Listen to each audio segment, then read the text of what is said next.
Yeah.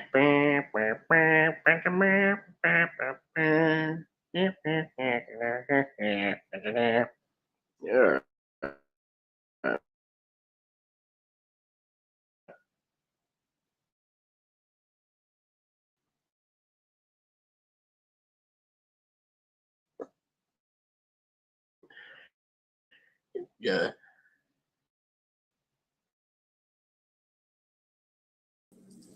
In here. That's weird. Right. Hmm. What's Oh, there you are.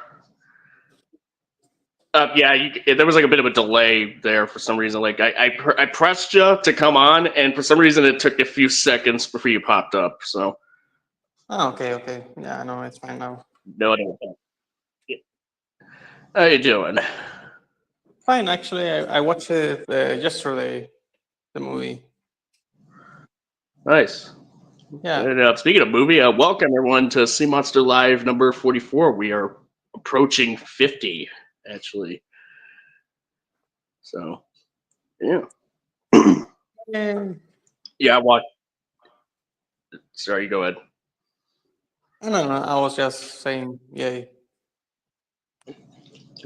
Ah, cool. Yeah, so I watched Jurassic World Rebirth, which is the subject of this video. I watched it on 2nd of July. So like a few days ago. And I got some notes more or less. Have a little bit of a structure, kinda. Have you watched it like one time or a couple of times? I've so far have seen it the one time. Okay.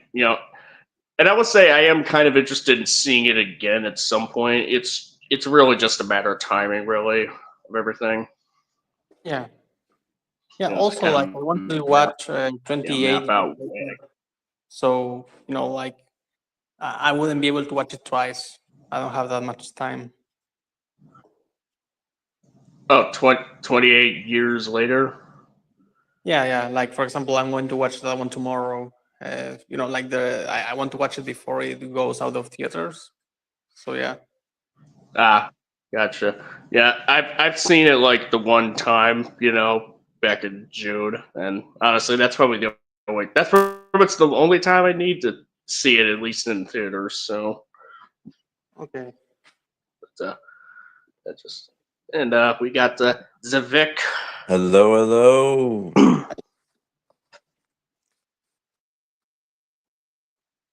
Hey,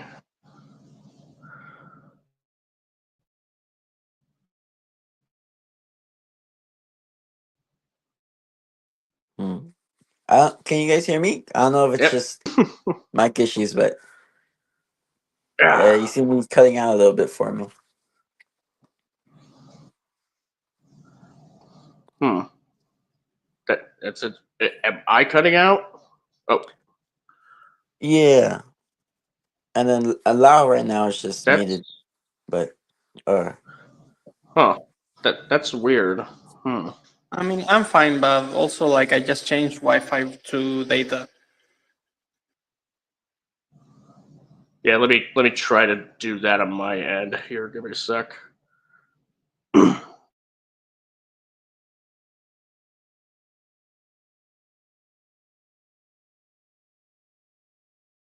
Switch the data on my end as well. How do I sound? well, I can hear you pretty good right No, it's now. Okay. All right. All right. Okay. So, yes. All right. Yeah, just try to fill some dead air. How are you doing, Vic? I'm doing good. I'm just coming off of Anime Expo, so I did that Oh, yesterday. yeah, that's nice. It's neat. Yeah. Yeah, just I kind of worked yesterday, 4th of July, but so I just mainly sort of chilled out. really, had some dinner, watched some fireworks, the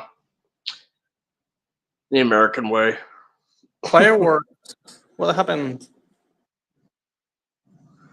No, fireworks is we have like like in America we do fireworks for 4th of July. We do Oh, okay, fireworks okay, shows. okay. Yeah. Yep. And we got Antonio Hoshi. What's up, guys? Hey, what's up? Hey. So, how are you guys doing? Doing well. Yeah. Oh, by the way, Vic, I saw that you were on Anime Expo and that you watched the first episode of Gachiakuta. Congrats. Yeah. We actually watched the first 2 episodes. And how was it? It was really good. Really, really good. Hmm. Nice. I Yeah. highly recommend it. I think you'll like it. I recommend it too. To anyone else watching. All right. That's good. All right. I guess there really isn't much need to sort of beat around the bush here, I suppose. Yeah, we're gonna be talking about Jurassic World Rebirth. I'm assuming everyone here has seen it at least the one time. I've seen Yeah. it. Yeah. All right. Okay, so yeah, for anyone who hasn't seen it yet, who are maybe listening to this, there's going to be spoilers. So just a forewarn. But I guess just so we could quickly, just sort of go over a bit of Kat Saibu saw it twice. Nice, man. All right, so just a brief sort of thought, just sort of a quick sort of overview of like thoughts on the movie, before we kind of dive right in. Who wants to go first? I can go. All right. Okay, so for Rebirth, I prayed that it was gonna be decent, and it was decent. Hmm. All right. I really love the vibe of this movie. A lot of people have said this, and I said it myself, and I feel like Rebirth is like what we would have gone if we didn't have Jurassic World. It's like a what if movie. Like what if this like the Jurassic Park 4 that of like we could have gone that, if you know. Yeah. Yeah, it gives me those types of vibes, and I really like how just simple and easy to follow the movie is, and it's not really all that. It doesn't try to do anything else. It doesn't try to overcomplicate things. It's just a simple adventure, fun movie, at least in my opinion. All right. So who wants to go second? If that's all you got to say, Antonio. Yeah, I'm glad that a certain dinosaur didn't die in the movie. Okay. I noticed you're unmuted loud. You want to go second or? Yeah. So basically, like, I also kind of have this thing where it's like I don't want it to try and be like deep or really thoughtful. And it's not like I don't like, like themes and stuff like that in my movies or anything like that. It's just that they just keep failing at it. So like I was really happy when I watched the trailer and it was like an action thing and I saw a lot of stuff and I like that. But also like I also have some things that I didn't really like much. I went to see it with my mom and she also had some like 3 main complaints that I think is basically how most people are going to feel. And yeah, like basically, I don't want to get into it like right now, but it's like a mixed bag. I remember that I was saying like in our last stream, oh, this is going to be the best second movie, and yeah, no, in the end, I think I still like Jurassic World 2015 more, which kind of sucks because Do you visually, I consider it think better? it's the best one. Do you consider it better than the Lost World? Uh, I think it is. I mean, at least I like it more. But I think that the Lost World has stuff that's better than this movie. Like I don't think it's like completely better than it. It's just that some of the best parts of the Lost World are just better than the best parts in here. Hmm. Hmm. All right. And then I guess I'll go Alright. next on my thoughts. Yeah.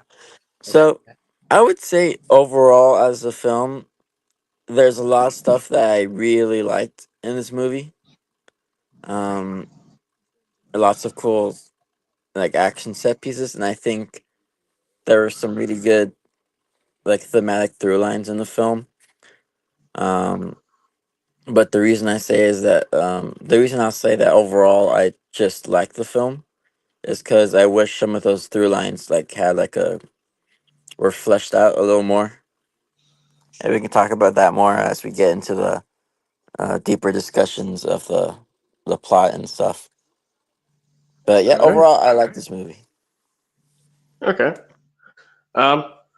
Yeah. And I guess as far as what I kind of think of the movie, initial thoughts. Um. Yeah. I liked this one quite a bit. Um. I can say like at least in terms of writing quality, it is pretty much. It kind of falls somewhere between. Like, I mean, I pretty much kind of find this to be one of the more entertaining films in the series, and Yeah. I guess it's mainly because it's not it's not really, it's not a film that's trying to be a whole heck of a lot more than what it actually is. Um, there are, I mean, like, there's still some stuff that we'll get into that I'm not too crazy about, but I definitely found this one to be very entertaining. I really enjoyed some of the dinosaur set pieces that happen. A couple in particular that that I'm pretty sure we would all. I don't know if everyone else here would agree, but we'll get to that in a bit. In terms of writing quality, I'd say, like I've kind of said, that obviously the original film, it's still the best film of the series, one of the best films ever made. It's like it. There's almost no point in even sort of bringing it up for comparison because it's just on a whole nother level above all the sequels. But at least in terms of the sequels, Rebirth, from a writing standpoint, I would argue kind of falls like below the first Jurassic World and the Lost World, but above the others. Um, like it's above. I would say it's kind of like a little better version there of Jurassic Park 3, where Yep. it's kind of like a more pulpy sort of monster movie, really. And it's not really like, as opposed that it doesn't really have too high aspirations for thematics, as opposed to like Fallen Kingdom, for example, that tried to say something but kind of failed essentially in execution, or even Dominion, which, I mean, that movie was kind of all over the place, all things considered. Um, yeah, like there's definitely some flumps here and there. There's definitely tismy parts here and there that I'm sure I will be bringing up. I mean, there's quite a bit. Like like the movie was in the zone for me for the most part, but there are definitely some moments that have kind of stuck out that do kind of stick out to me as being like, I kind of wish you did something a little differently so it would be a little less gooberish. Let's just say, but we'll get there. But overall, I liked it. By the way, Mhm. is the animus gonna show up here? Um, I'm not sure. I don't. I mean, I can pretty much send him the link if he's interested, but I don't know if he's seen the movie. I'm not sure that he would be. Um, I don't know. I think I remember like like an earlier some past streams that he's like not really that interested. But if he happens to stumble upon this, then More than One thing welcome I to, I did want to guess. say is that actually one of the issues with the movie is literally in the first like 3 minutes. oh yeah, Yeah. we'll get there. 2 minutes, I think. Eat 2 minutes. Snickers. Exactly. Yeah, like the biggest villain in all of Jurassic World wasn't the Indominus. It wasn't the Indoraptor. It was a Snickers bar. Yeah, we'll get there. Oh, so yeah, he hasn't seen it yet. Yeah, Samus is in the chat. Yeah, that's okay, man. Yeah.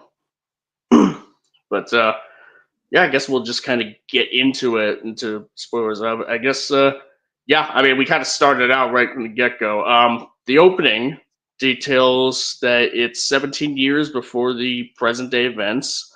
So like in 2000s. Supposedly it is, yeah, like 2000s, like between Jurassic Park 3 and Jurassic World 1. When we kind of see this little InGen facility, which is kind of interesting that they have this aesthetic to it. Like it kind of reminds me more Yeah. of Biosyn from Dominion. That's why I kind of thought that this would have been Biosyn as opposed to InGen for whatever reason. But I guess it kind of Yeah. lines up because they would have this whole other place for making hybrid or mutant dinosaur crossbreed dinosaurs, what have you, like the Indominus. Yeah. Kind of checks Oh, by out. the way, like, they never say it, but I guess we should assume that that's where the Indominus was made, right? Yeah, Maybe. yeah, they're not explicit about it, but we can at least like the dots can be connected there. I guess it's mainly just the aesthetic. Could have been like I probably would have tweaked it a little bit so it wouldn't look as sort of clinical white, if you will, because it looks too similar to the Biosyn facility in Dominion. You see, the thing is that I don't think the Indominus was made in this island. I think it was probably made in Newport because I feel like it would just logically be put there because of how big it is. I feel like we definitely know that it hatched on Nublar, right? Yeah. Because there's that opening Yeah. scene Yeah. in Okay. Jurassic World. I was wondering if maybe they had like retcon it to be like, okay, all the hybrids are made here. But okay, yeah, no. So this is unrelated to Jurassic World itself. It's more to. Wait, actually, one thing that I didn't really understand when I was watching it is like, how many years later is this compared to Dominion, for example? It's 5 years after. Okay, okay, that explains. Well, Okay. Yeah, well, I mean, we're talking about this prologue bit here that takes place before the first Jurassic World. They say like 5 years before Jurassic World 1. So, I mean, it's possible that it could be inferred that this facility, maybe like sort of like a testing place to see like what sort of codes that they were going to be making for like the best hybrid, and they just send that information to Nublar to kind of go off from there. Yeah, because the pharma guy says that this was like the R&D for those projects. So. Yeah. Okay, yeah. So probably there was a little bit of Indominus research in there, but it was made on the. Okay, great. I get it now. Yeah, and I do appreciate that they do that this film later on does kind of establish that the facility uses geothermal power pretty much. Yeah. Yeah. So that's I mean, which would explain why this place is still running of sort of. Yeah, which I guess technically all the facilities are built that way. As to whether or not it's explained, is here and there, I guess. But this film does explain that that's why there's still power in these places. Yeah, in this particular, at least for this particular island.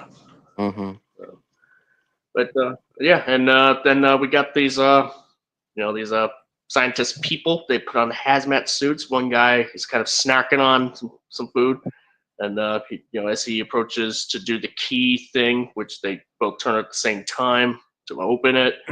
The bar. I think he drops the wrapper before he does the key, and then the wrapper just Yeah, gets blown basically, I think into it. he tries to put it in his pocket, I think, but he doesn't do it because he has like he's looking ahead, and that's where it like lands right behind his leg, and then when he moves, like the wind or the breeze, the inertia like drags it behind him. Mm-hmm. It's Yeah. It just very makes you wonder, like, it makes you wonder, like, if someone were to catch that, like, the rest of this prologue sequence wouldn't even happen. like no one would have Yeah. died. Yeah. Yeah. Yeah. But And then then so they approach it, and then the wrapper I guess as the door starts to one of the doors starts to close, the wrapper gets sucked into the vents, and it starts compromising not just the system there, but also like the entire system of the facility. Which and also like we should explain that the vent is like a little space in the sliding door. Like it's not like a random vent. It's like it gets inside the sliding door. By the way, like I do want to say that as soon as I saw that the guy dropped the paper, I was like, oh, he's supposed to be like some idiot, like slow minded or something like that. But then they focused on it a little bit too much. And my first reaction was to worry because I was like, how the hell is this little paper going to matter so much that they're focusing on it? And I was worried that they were going to like that something really dumb was going to happen. I thought that they were making the D-Rex or something like that, and that because of the plastic getting into like I don't know, like the genome or something, that he will be deformed. I was worried that that was.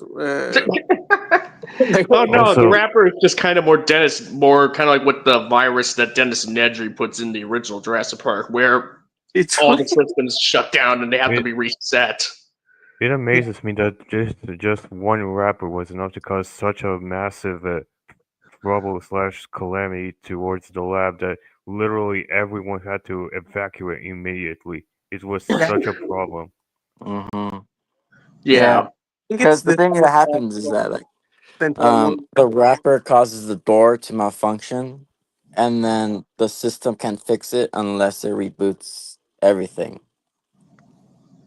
And that's not which even the problem because I think that the worst part is that the wrapper creates, it's like it gets sucked into the door and uses like sparks because of the wrapper. Like I think that it was really badly handled. yeah, Also, yeah. on the topic of D-Rex, which they call it in the lab, I kind of am wondering, was D-Rex always like this, or was it was it a mutation gone wrong? Um, are you talking about like what the D-Rex is even supposed to be? Yeah, I thought that was it always like this, or was it always a creature gone wrong? Hmm. Eh, I don't think they ever explained that, not even like in like interviews. So they never say if this was supposed to be a hybrid or if it was just malformed for some reason. We all assume that it will be malformed, like one of the first experimental clones when we watch the trailer, but actually in the movie they don't say anything about it. Yeah, because at this point it's still like well, it's after several years after they've already successfully done Yeah, T Rexes, considering it's still engine. Which yeah. I know people say would make more sense for it to be Biosyn who's trying to do the T Rex, but Or it could have been for the first park. This could have been like hmm 30 years ago, for example. Like we all like I thought that was what's gonna happen, when I saw the trailer. Like I don't know if you guys thought the same thing or yeah, okay. Yeah, Yeah.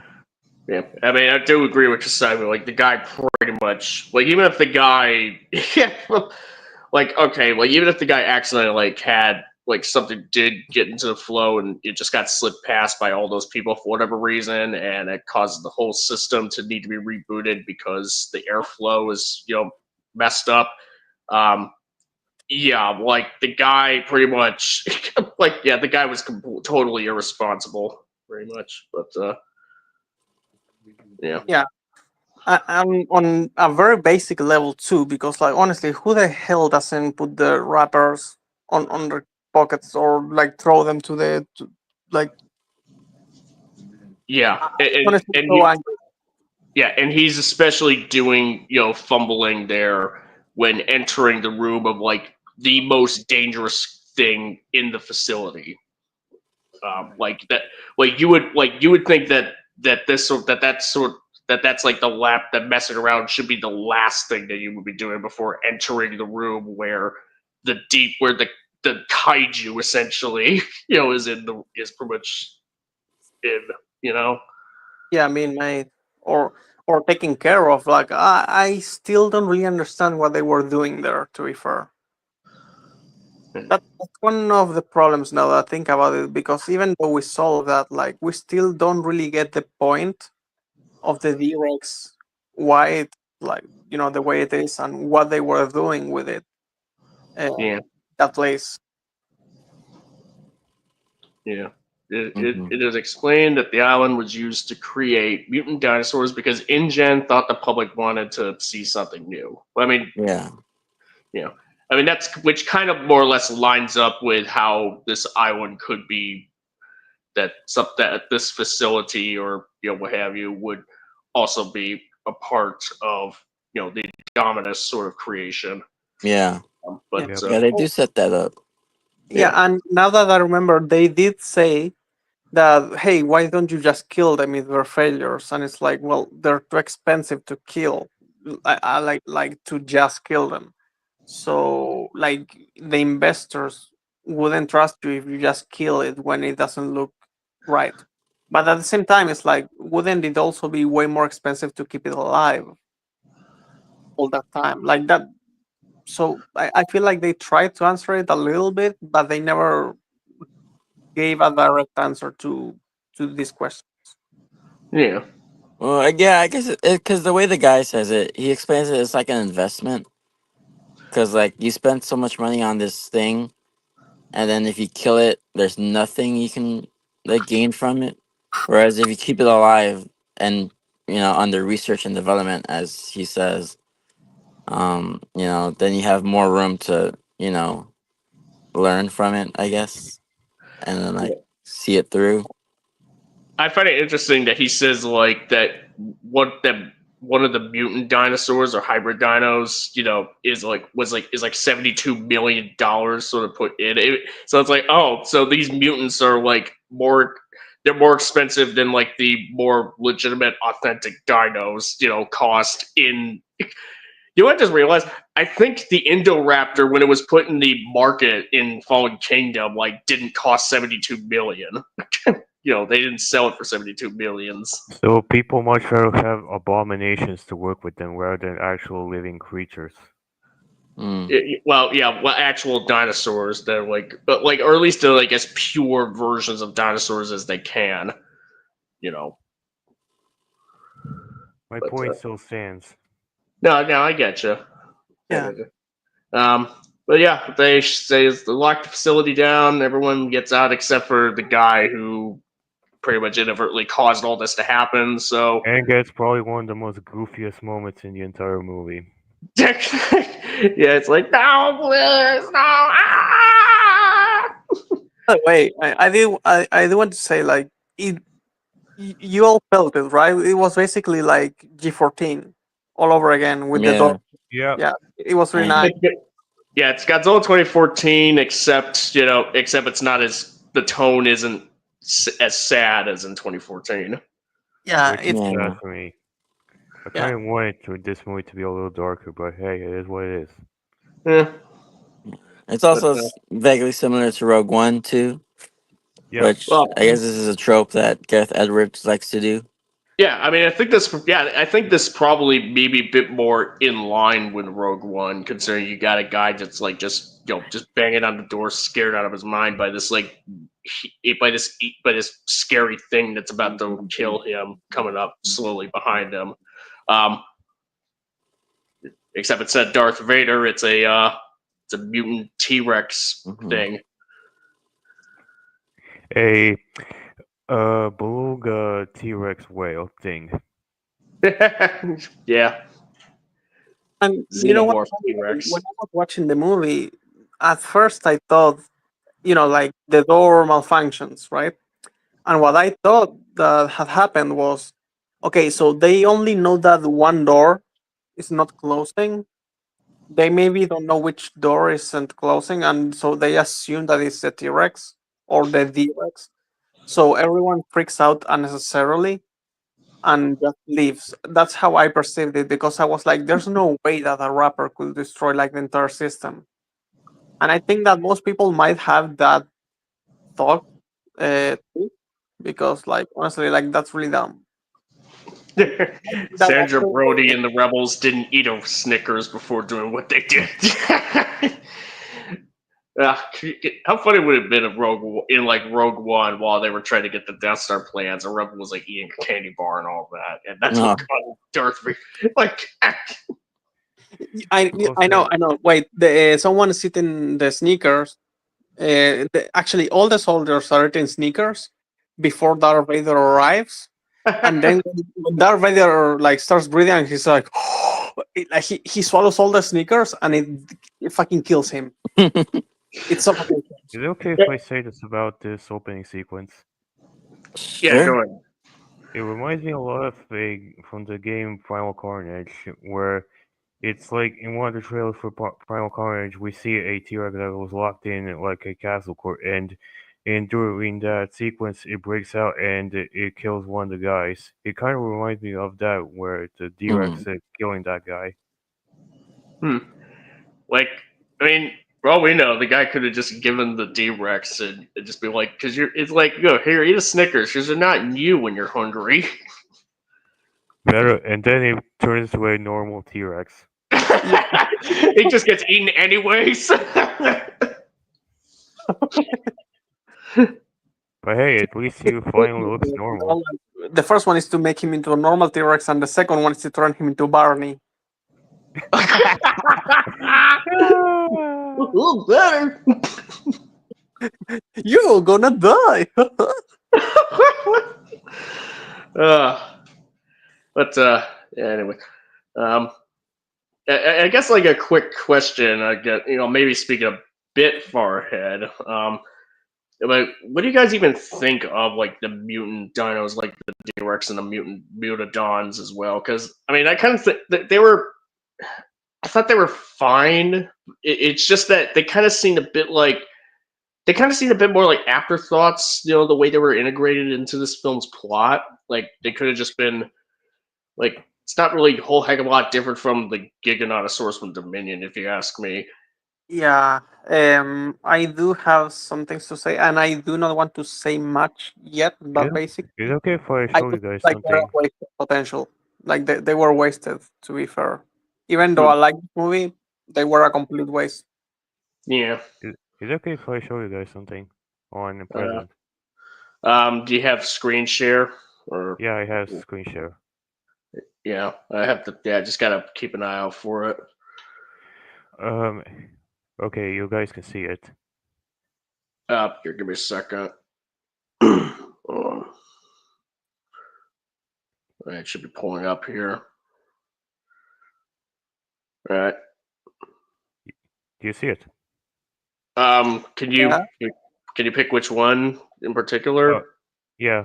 When I thought of the D-Rex, I immediately thought of the dinosaurs from the Dino Crisis free game because of how just ugly and disgusting they look like. They look like they're creatures in pain, though. Unlike, say, in Dino Crisis 3, they are look like they're in constant agony, if you will. I mean, you can see just from how they look, from the textures, or from just the designs in general. That's To be what I fair, think of they are a them in little bit general. pixelated on my screen, but they do look more like zombies than dinosaurs. Yeah, and my point. Yeah. Yeah.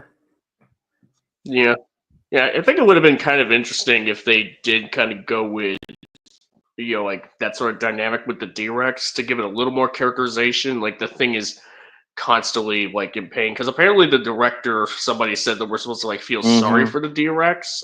Yeah. But I mean, looking over the film, like the limit with all the screen time that the D-Rex has, which is mainly during this prologue and during the last quarter of the movie. Yeah, I don't really see that really. I mean, I'm pretty much planning on seeing the movie again at some point, and maybe keep an eye out for it. If there is any sort of details that He was sort of just an back up that obstacle for the claim, protagonist. then I can confirm it. But other than I that, like I just don't really see it. have To some me, he was idea just that.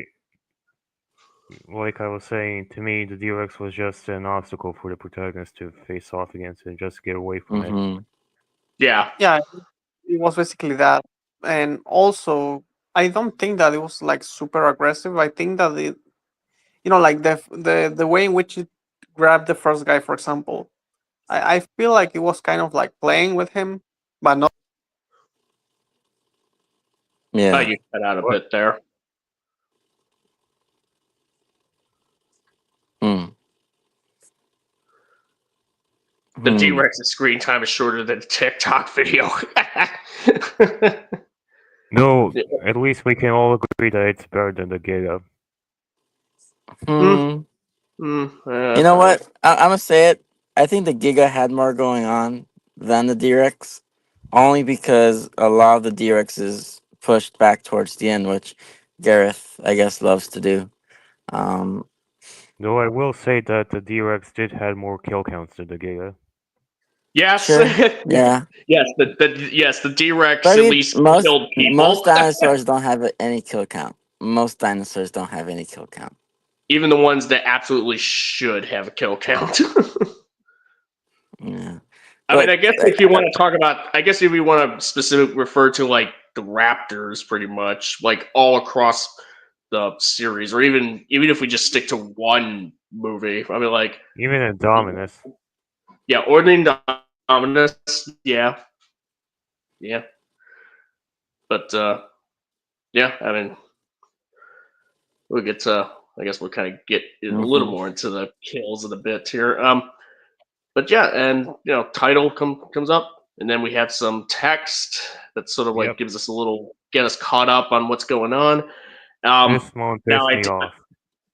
I do have it in notes pretty much. But I mean it's not word for word the text, but it's kind of more or less the same. What I got here, it's kind of like a summation. Mhm. So yeah, the film establishes that most dinosaurs around the globe, as we saw in at the end of Fallen Kingdom and throughout Dominion, they've all died off due to climates and environments and what have you, not being viable for them to survive. The only ones that managed to live on are within like the equator, like tropical areas, what have very tropical areas, like the island that this film was set on, Isle Saint Hubert. And they're able to kind of, which it kind of makes sense if you ask me. Like, I mean, considering that dinosaurs being able to thrive because yeah, the whole point of something like the Lost World or even Jurassic Park 3, in the case of Site B, is that there were dinosaurs that were thriving on that island because of it's a tropical area that's very much like that's pretty much as close to what dinosaurs were used to back during their time as possible. Is it okay if I say something about what the writer of this movie said? Cope. Okay. The reason why Cope wrote the plot about why dinosaurs went all extinct is because after Dominion, he thought that he had no idea where the story was going to go, so he had no other choice but to take a look at Michael Crichton's novel and just copy that and basically did what the film we got right now. Mhm. By the way, the writer's name is David Kep. It's not Yeah. Cope. it's Kep. But I mean, I guess it's one of those things where like you either actually like considering that Dominion was like Dominion pretty much like should have been one of the movie where they actually like explore dinosaurs being around the globe or anything if they were even going to touch on that really. But To that me, film decided to do a whole bunch of other things. So To me, after Dominion, they should have had like anthology movies exploring like different cast of characters, like surviving dinosaurs from around the world. You know? Yeah. Mhm. I mean, I guess it's like one of those things where Dominion kind of ended at a place where if they were going to make another one, and Universal definitely wanted to make another one because these movies make money still, they feel like it's either we actually explore. It's like it seemed like they didn't really know where to take it really because like what else could Yep. you really do? Going forward. So it's like you either actually explore, what the a world, a Jurassic World, if you will, where man and dinosaur have to coexist, or you just have it where like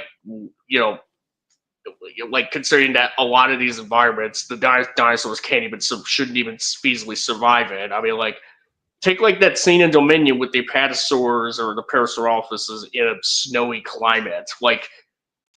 That's Yeah, something that like those dinosaurs just would never be used to that sort of climate. Like it I mean, just it they just can can't work. survive for a little Unless bit, they have but the feathers. thing is, like, either, Yeah, and they don't even have feathers. Yeah. If they did had, they would probably have survived. Yeah, so in a way, like I honestly think that this whole resetting of the status quo, is pretty much for the best at this point in terms of like what would logically happen in a world where you have like these dinosaurs that are just kind of roaming around. Mm. Um, really, it's just like life finds a way. Yeah, well, a it way to repeat itself. Okay, who wants to go next? Life finds a way to repeat itself. well, actually, like, it's funny because Cianemos was saying that the other day, like, why would they be in the snow? And it's like, I mean, they could survive in the snow for a little bit, but if the dinosaurs like literally fucking stayed in Alaska, they will be fucking stupid. Like, they could survive Alaska for maybe like a couple of months, but they would just like move somewhere else. And I just think it's kind of odd. Like, um, I think it was two streams ago that we talked about this one with Dominion. I said it. If this movie decides to retcon everything, I'm fine with it because the last two were so trash. But at the same time, now that you go back to status quo, now you are once again in a situation where you have to justify people going to the island, and we have already run out of stories for that. Like, this is one that almost not really justified, and we will probably talk about it like in a couple of minutes. But Yeah, yeah, now they put themselves against the wall again. They finally had it. Like, you don't have to go to the dinosaurs. The dinosaurs will come to you, and you can have the stories happen organically. And now it's like, no, people have to be stupid to go to the island. So right. we're Yeah, back to zero. Yeah, yeah, that's probably yeah. bad. Yeah, I mean, like the most that we get in terms of like the little bits of like the remnants of a post-Dominion world is like we see like a Apatosaurus, like in like New Manhattan, in the middle of like Manhattan or something, and it's just kind of been sedated, and apparently there's like spray paint on it as well. Like people have just been putting graffiti, some like kids or who little shits kind Yeah, of it's also one of graffitiing the it. last ones that are in North America. They said that I to think steal from a zoo or something. the Ah, last, like, this one's dead, and that's it. I think. yeah. Yodoranus and Utaranus and Pachyrhinosaurus can live in cold environments. Okay, but we haven't It really seen was either in of them. Prehistoric Planet, they kind of explained that. Yeah, well, I mean, those species have never really shown up in the Jurassic World movies at all.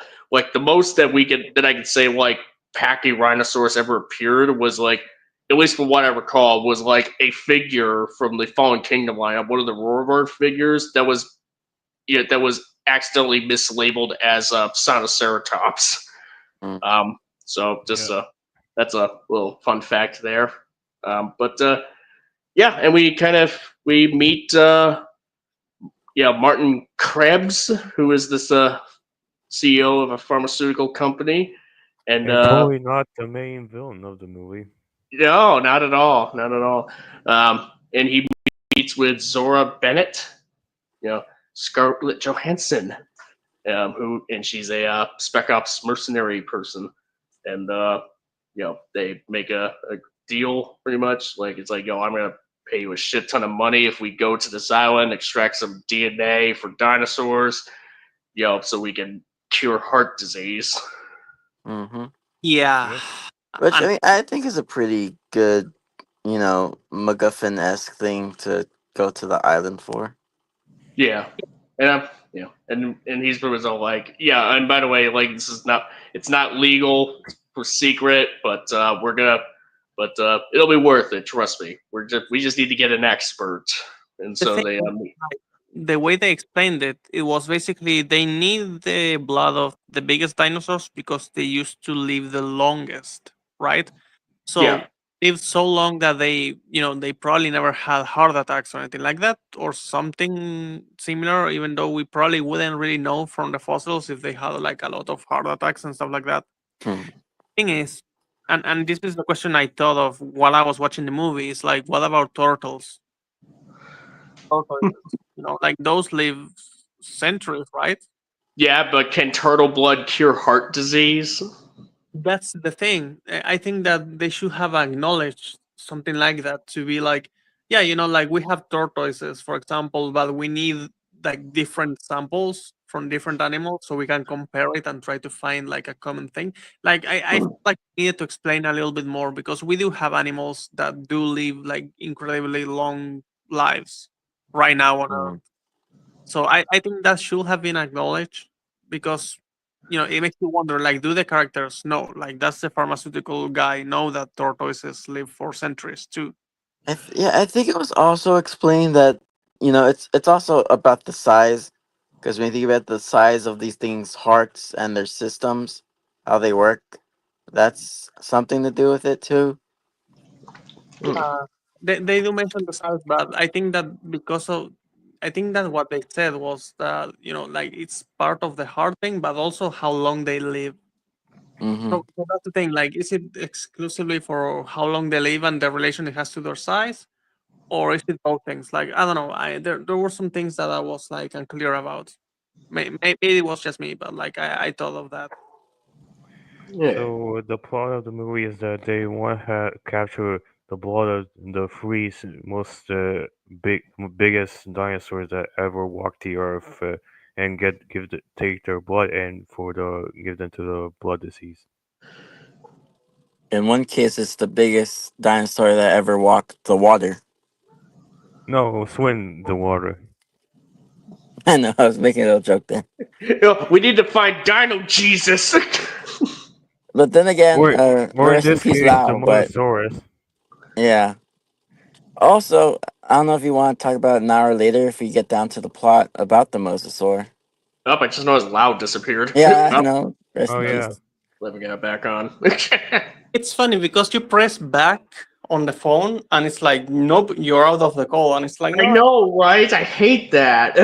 It's so lame. Yeah. Why does it do So that? while on the topic of the three biggest dinosaurs, one is very much oversized. The other is kind of doesn't really exist because it's replaced with a Argentinosaurus, and the other one looks hideous to look at.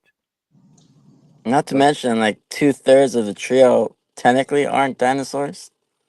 Well, I Yeah. Yeah, mean, they're just prehistoric creatures, really. yeah.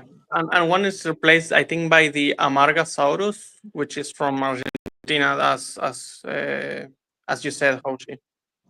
I mean, the actual biggest dinosaurs was either Argentinosaurus dreadnoughtus or Brujatiacasaurus. Hmm. Mm. Okay, yeah, I don't know. Yeah, I don't know why they said that. Like, I also thought that it was weird because I think we also had like in Argentina we have the biggest sauropod and the biggest theropod, I think, as well. Hmm. Wait, you have Giganotosaurus. Yeah, exactly. Which is the biggest. So like, it's weird that they didn't mention those. But anyway, Well, I mean, they say like the biggest carnivore that the world has ever seen. That doesn't necessarily mean like it's the biggest dinosaur. Really, like the biggest dinosaurs would like sauropods would easily be like the biggest at that point, considering like they got the long necks, they got the they're just big lumber. They're basically giants, really. Hmm. Even like relatively smaller ones are like bigger than like a good number of dinosaurs in the um you know Yeah, and one thing that Right. confused me because of that is like, why do you need a pteranodon? Because like the Brontosaurus is like huge, like I get it, and the sauropods also. But then like a tyrannosaur is bigger than the pteranodon, so like why not? Like that was Mm. kind of To be frustrating. fair, you could also explain this by the they took heavy inspiration from the Book of Job, where God and Job were going on a journey, and they basically looked at the biggest creatures on both land, sea, and air, i.e., Behemoth, Leviathan, and Ziz. Yeah, no, Yeah, honestly, I yeah, the like that. cyber. You can tell that they were trying to make up like a really exciting adventure story, and for that, it's like, yeah, go on land, go on the sea, and go on the air. So like I get it from the make a movie way of seeing things, but in universe again, like is it maybe in relation to its body, like the heart is like huge, and that's why they needed it. Like if they had explained that, I would understand a little bit more why the pteranodon was necessary, but they didn't really say that. So like I get why. Like it's like a bling blink. We're doing this for the story to be more entertaining, but yeah, like the pteranodon wasn't even like that big. At least by the way, it's a Quetzalcoatlus, so Yeah, it's an Asdor kit, so yeah. yeah, yeah, like a Quetzalcoatlus and the Mosasaurus, they're pretty much species that we have seen in the other Jurassic World Hmm. movies, pretty much. Especially the Mosasaurus. You know, I've heard someone say that actually it was Gaming Beaver. I was actually listening to some of his like sort of Yeah. initial Oh, sweet. review of it. He said apparently the Mosasaurus in this film is apparently the same that we've seen in the other movies, which I don't What? know how that's possible because they don't look. I mean, yeah, he even says Yeah. it himself. He's like, "How is that possible? Like they don't Yeah. look anything alike." Because Yeah, in the not to film, there's no scene that says, or there's no like implication made that it's the different one, and they only describe it as the one that escaped from Engine, which not to the only one mention we that know of is from Fallen Kingdom. not to mention the Mosasaurus that was in Jurassic World already had its happy ending with the orcas that he was traveling with. So why does it have to be with the Spinos of all people? Yeah, yeah. I've always just kind of assumed like that it is like this is just another Mosasaurus that also escaped from InGen. Like when they said that. I Yeah. mean, I feel I like I mean, if I that's mean the the case, they should facility. have done Like a keep in better mind, job at yeah, I mean, differentiating it. yeah, keep in mind the facility that is on St. Hubert is it's also an InGen facility. So I just figured like, oh well, maybe they just created this Mosasaurus as well, and it escaped. But I don't know. I forget if one of the lines specifically mentioned the park, Yeah, No, yeah. they but said that it was made by InGen, but they never said it was exactly the same one from Jurassic World. Like that's not specified, but I think it's implied already by like we never saw a second Mosasaurus before, and if they had it, I think they would have mentioned it on Jurassic World. So we have to assume that there's only one, and if there's only one, then this is it. Like it's the one that we see in this movie. Like that's just like logic. Except if you kind of look at the designs of the Mosasaurus from And the that's first completely three different. Jurassic World movies and compare it to this one, like there's like a lot of like design differences. I mean, like the tail alone is very different, Yeah, between the I two. think that it was one of those things. Like for example, why does Godzilla look different in every movie? It was just because like maybe the director wanted to change it or something like that. But yeah, Yeah, I still don't really get it. yeah, yeah. I don't know. It's really weird. yeah. Um, but Yep. anyways, our Zora and Martin. They meet with Henry Loomis. The second best character in the movie. I like him. I like Mm-hmm. this guy. Jonathan Bailey does a great job. He's pretty entertaining. Like he might be the best character in the movie. Period. Like at least to me, he's the best one. Hmm. Uh, Yeah. It's pretty much if you ask me, it's like a toss up between him and Mahershala Ali's character Duncan. Duncan. Duncan Yep. Kincaid. So between those two, but yeah, so yeah, they try to have him be like, "Yo, you're the dinosaur expert. You can maybe you should come. You can come with us. And so on and so on." Yeah, they need a field expert. They need a fuel expert. He's very reluctant, obviously, because it's a very dangerous island, full of dinosaurs. But but also because nobody's interested in a dinosaur anymore. Again. Yeah, should we talk about that one? Because I see a lot of people that are like attacking that again after Jurassic World. They're again like salty about the movie, saying that people don't care about dinosaurs. I know, right? Yeah, it's just like well, yeah, dinosaurs. Yeah, I get it. Dinosaurs are still pretty cool and all that, but yeah, it's really cool or really scary or or fascinating, exciting, what have you, when you see a dinosaur. But it's like at this point, it's we have seen. Yeah, of course, people are gonna be like, yeah, all right, yep, that's another dinosaur. That looks pretty neat. Anyways, moving on. Like they're just not going to be as enamored by the sight of it like it was in the original at this point. Like it's and not just in the meta sense, it's just in universe as well. Like Yeah. You can go to your backyard and there could be one, or maybe you've seen one, or you heard stories about how people have found them, maybe in your own family, in universe. exactly. For how the movie explained it, what I understood was people don't care about fossils. They still care about dinosaurs, but they don't really care about the museum aspect of like dinosaur stuff. Yeah. That's what. That's something the Minion tackled. In regards to that aspect. Yeah, exactly. Like that's something that continued, and honestly, I think it's logical to Yeah. have the living thing. The thing is about this is that when something like this, such as dinosaurs coming back to life, it at first becomes a bizarre thing until the people become desensitized to it to the point that it becomes a daily life, or this stands the common sense, and those who don't want to, what I'm trying to say. Mm-hmm. Yeah.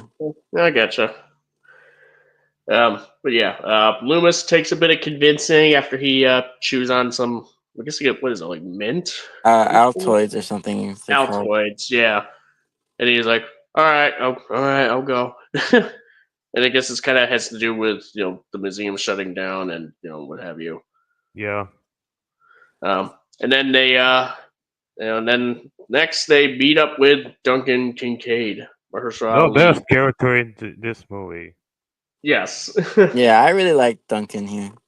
Yeah, maybe just kind of speaking ahead because he's like the most like he's like the guy who has like the most like sort of personal attachment to the people Zora? that are like in his to Zora as well as his crew Mm-hmm. essentially. So when anything also happens, like he's actually like he kind of he's very like he doesn't take it all that great. But obviously it's like when they're still in this dangerous circumstances, they're just like we'll mourn later. We got to keep moving. Yeah, you can tell that because of the tragic upbringing that came to him because of the loss of his son, if you will. Yeah. And then he tries to take care of the kids no matter what, and he gets like really offended when the dad, like did the thing. Yeah, I think it's really well done. It's just that he needed more time. Yeah. Mm-hmm. Yeah, like he was all like, no, we're gonna get this family out of there. We're doing a rescue mission first, Mm-hmm. But yeah, it's pretty cool. We'll get to like a little bit, I guess like what kind of goes on with him at the end of the movie. We'll get to there later. What'd you guys think of the Dunkleostrix severed head that we see? I thought it was bizarre because they never specified that they were making creatures from the Cenozoic period. Yeah. I also thought it was weird. I love it, but I think it's like literally coming out of nowhere. Yeah, I was just thinking, like, so did they just like? It's like, oh, great. So first we had giant locusts, and now we got giant piranhas or something. Like, I Not thought to it was mention like a they giant have piranha mini. head. Like, Not to mention they have mini pteranodons there. yeah, Oh I mean, yeah, well, Yeah. considering that they're in a, I mean, considering the climate of the area they're in, it's just like, okay, like this does just kind of ring home, like ultimately, like there's like still certain climates that dinosaurs can still survive in. I could buy that in this Yep. yeah, and case. also there's still people selling them whenever they can. So that's also like still taking stuff from the previous movies. Like basically the best things about it, like they just kept. Yeah, So I like it. But you know, Like Hershey does have a point. how many engine made and how many were made by Diocene. Hmm. Yeah, but Hershey does have a point too, because I saw that small little pteranodon in the cage, but it sort of just looked like a downscaled model of like a pteranodon. It didn't look like a baby or a hatchling to me. If you want to know, I heard about that because I was watching a Paleo crew talking about this movie. Hmm. hmm. Yeah, I thought the dunkhead was pretty cool. Yeah. I know people Duncan. say it doesn't make sense to have sea creatures, but Or in this case, like to skeleton me, crew. a mosquito can get it from like a dead, washed up body that happens from time to time. Yeah. So that makes sense at least. Yeah. Especially if it's like freshly dead, like Hmm. what happened to the T Rex at the prologue scene in Dominion. So that makes sense. Oh, did I just hear an echo? I don't No, know. Oh, okay. All right. So yeah, Duncan takes a bit of convincing. They had to add an extra zero to how much they're paying him, I guess, essentially, because it's like Yeah. no one's dumb enough to go where we're going. It's just like, which I kind of find a bit of an ironic line, considering how it's like, well, apparently it's not too stupid for anybody in this universe because they can just go where go to these islands anyways. Like this isn't new per se. Yeah, and actually, it was actually a bit of a ruse to get more money because Zora, phoned ahead of time. Yeah, Yep. yeah. So yeah, I guess that makes sense. And I think after that, they go off, and I think this right after that, that's when we meet the Delgado family. Yeah, I I mean, think I think there is some time spent on the boat Yeah, where I we mean, get I guess we'll introduced kind to of her go more, over. I guess we'll go over and like some then of the character bits with Zora and Loomis and Kincaid. Real and the quick. old brother, aka Ed Screen. Hmm? mm, Ed who? Screen, the guy, the main villain of Deadpool. Oh yeah, like Ed yeah, Skrein. Yeah, Francis. Oh yeah, he's introduced as well. Like he's kind of all like, "Yo, don't worry. If anything happens, I got this gun here. We can just put that down." And Loomis is like, I'm not crazy It's about that. It's like, yeah. which, which is like, I mean, I get it. You like, I mean, it's like, look, dude. I mean, I get it. You pretty much. It's like he has it with him when necessary, when it's necessary. Okay, in case because there's gonna be dangerous dinosaurs that you pretty much are gonna want to mhm, gun down, maybe. Um, which is and it's kind of interesting. I mean, we're kind of speaking ahead. I mean, kind of speaking ahead a little bit here, but it's kind of interesting that Loomis would kind of, you know, I don't know if he ever took issue with him actually with Ed Skrein actually using the gun when he does, what happening, like when the danger's happening or what have you. I mean, I don't think he does actually. no, No, no, no. It was like a moralistic thing, but then when the Spinosaurus started like going there, he wasn't at any point like, "No, don't do it." And I think that's a good thing because Yeah, hmm, it would have been annoying, to be like, there's people dying, and you're like, "No, peace and love, and nature." Yeah, yeah, I love it. yeah, no, we should not fight what we hate. We should say what we love. Ah! Yeah.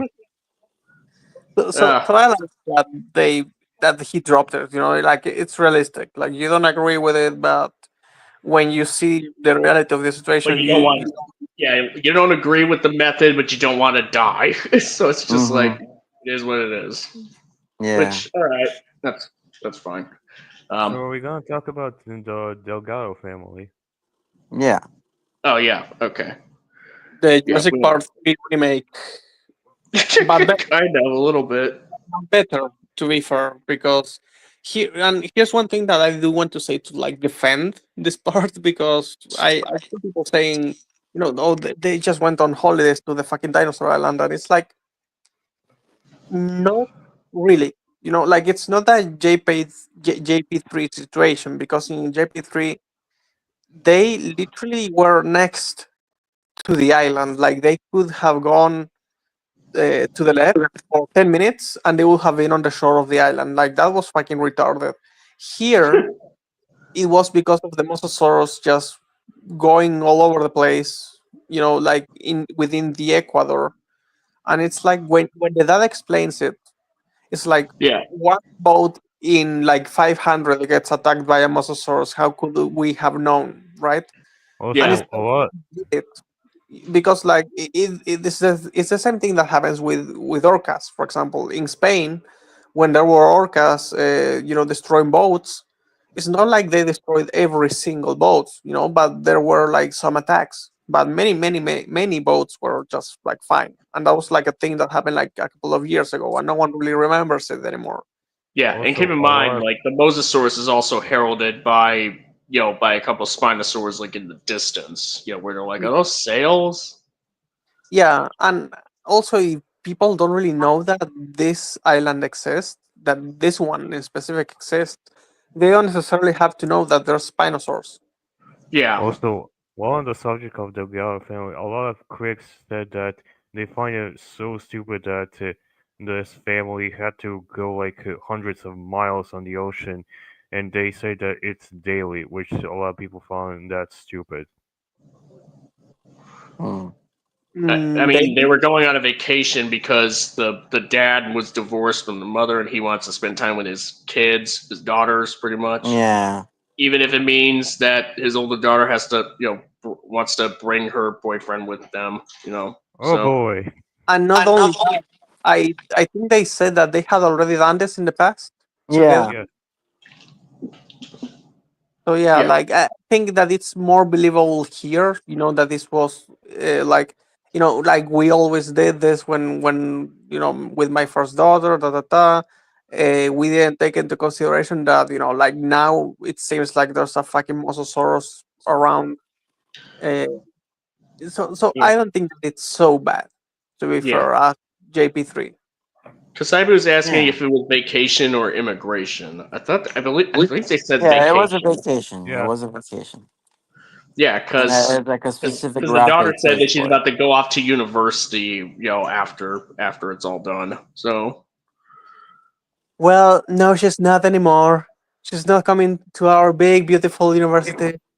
We're going to drop her in Mosasaurus, Azkaban, or what? Hey, is it true that they made like a prison with alligators over there? Yeah, apparently Yeah. so. The Mosasaurus Alcatraz. Wait, did yeah. they make a prison in Florida for alligators?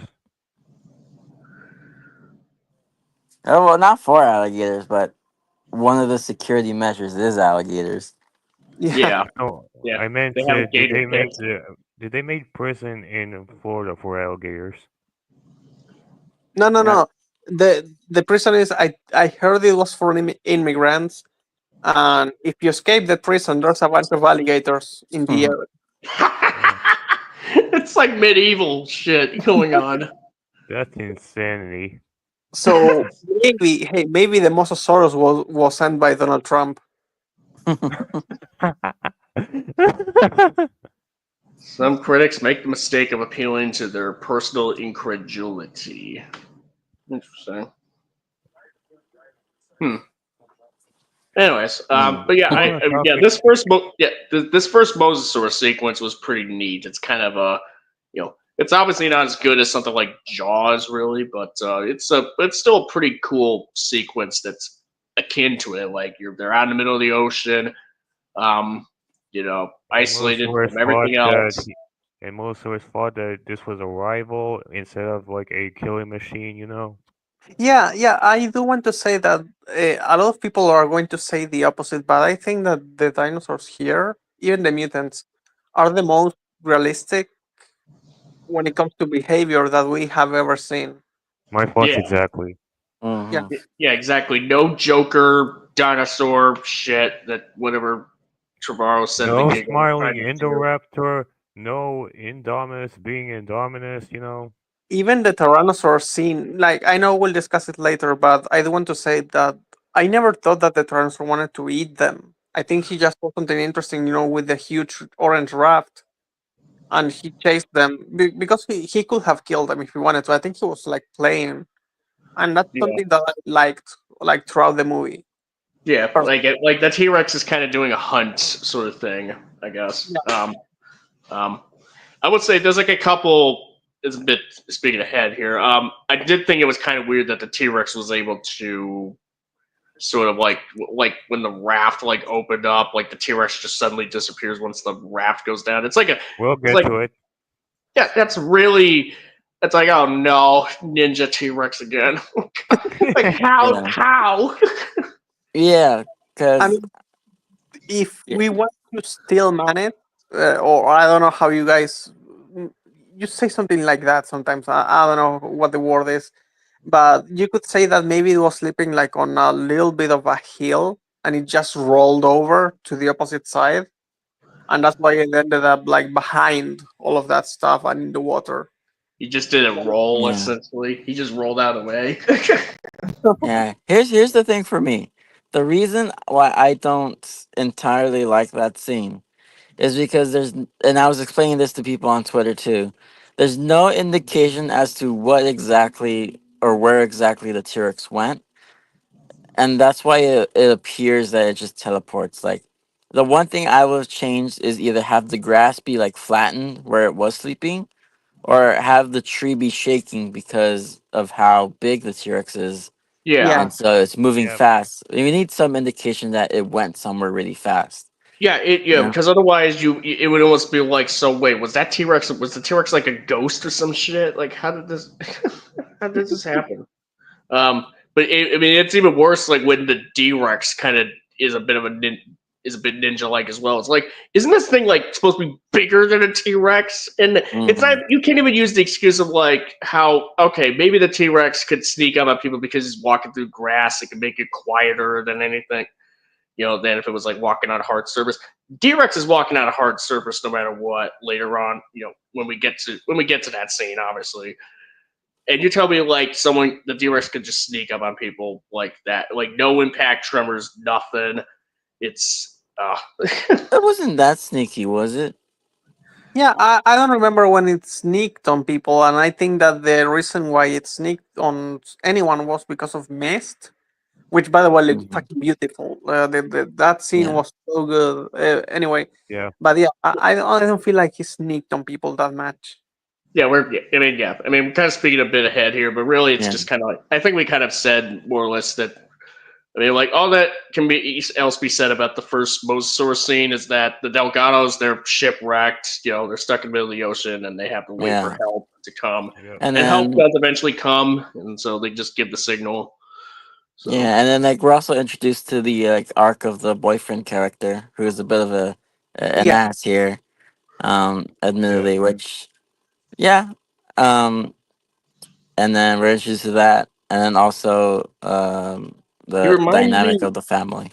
Yeah, he like the boyfriend in this. I don't know what I can't recall what the character's name is.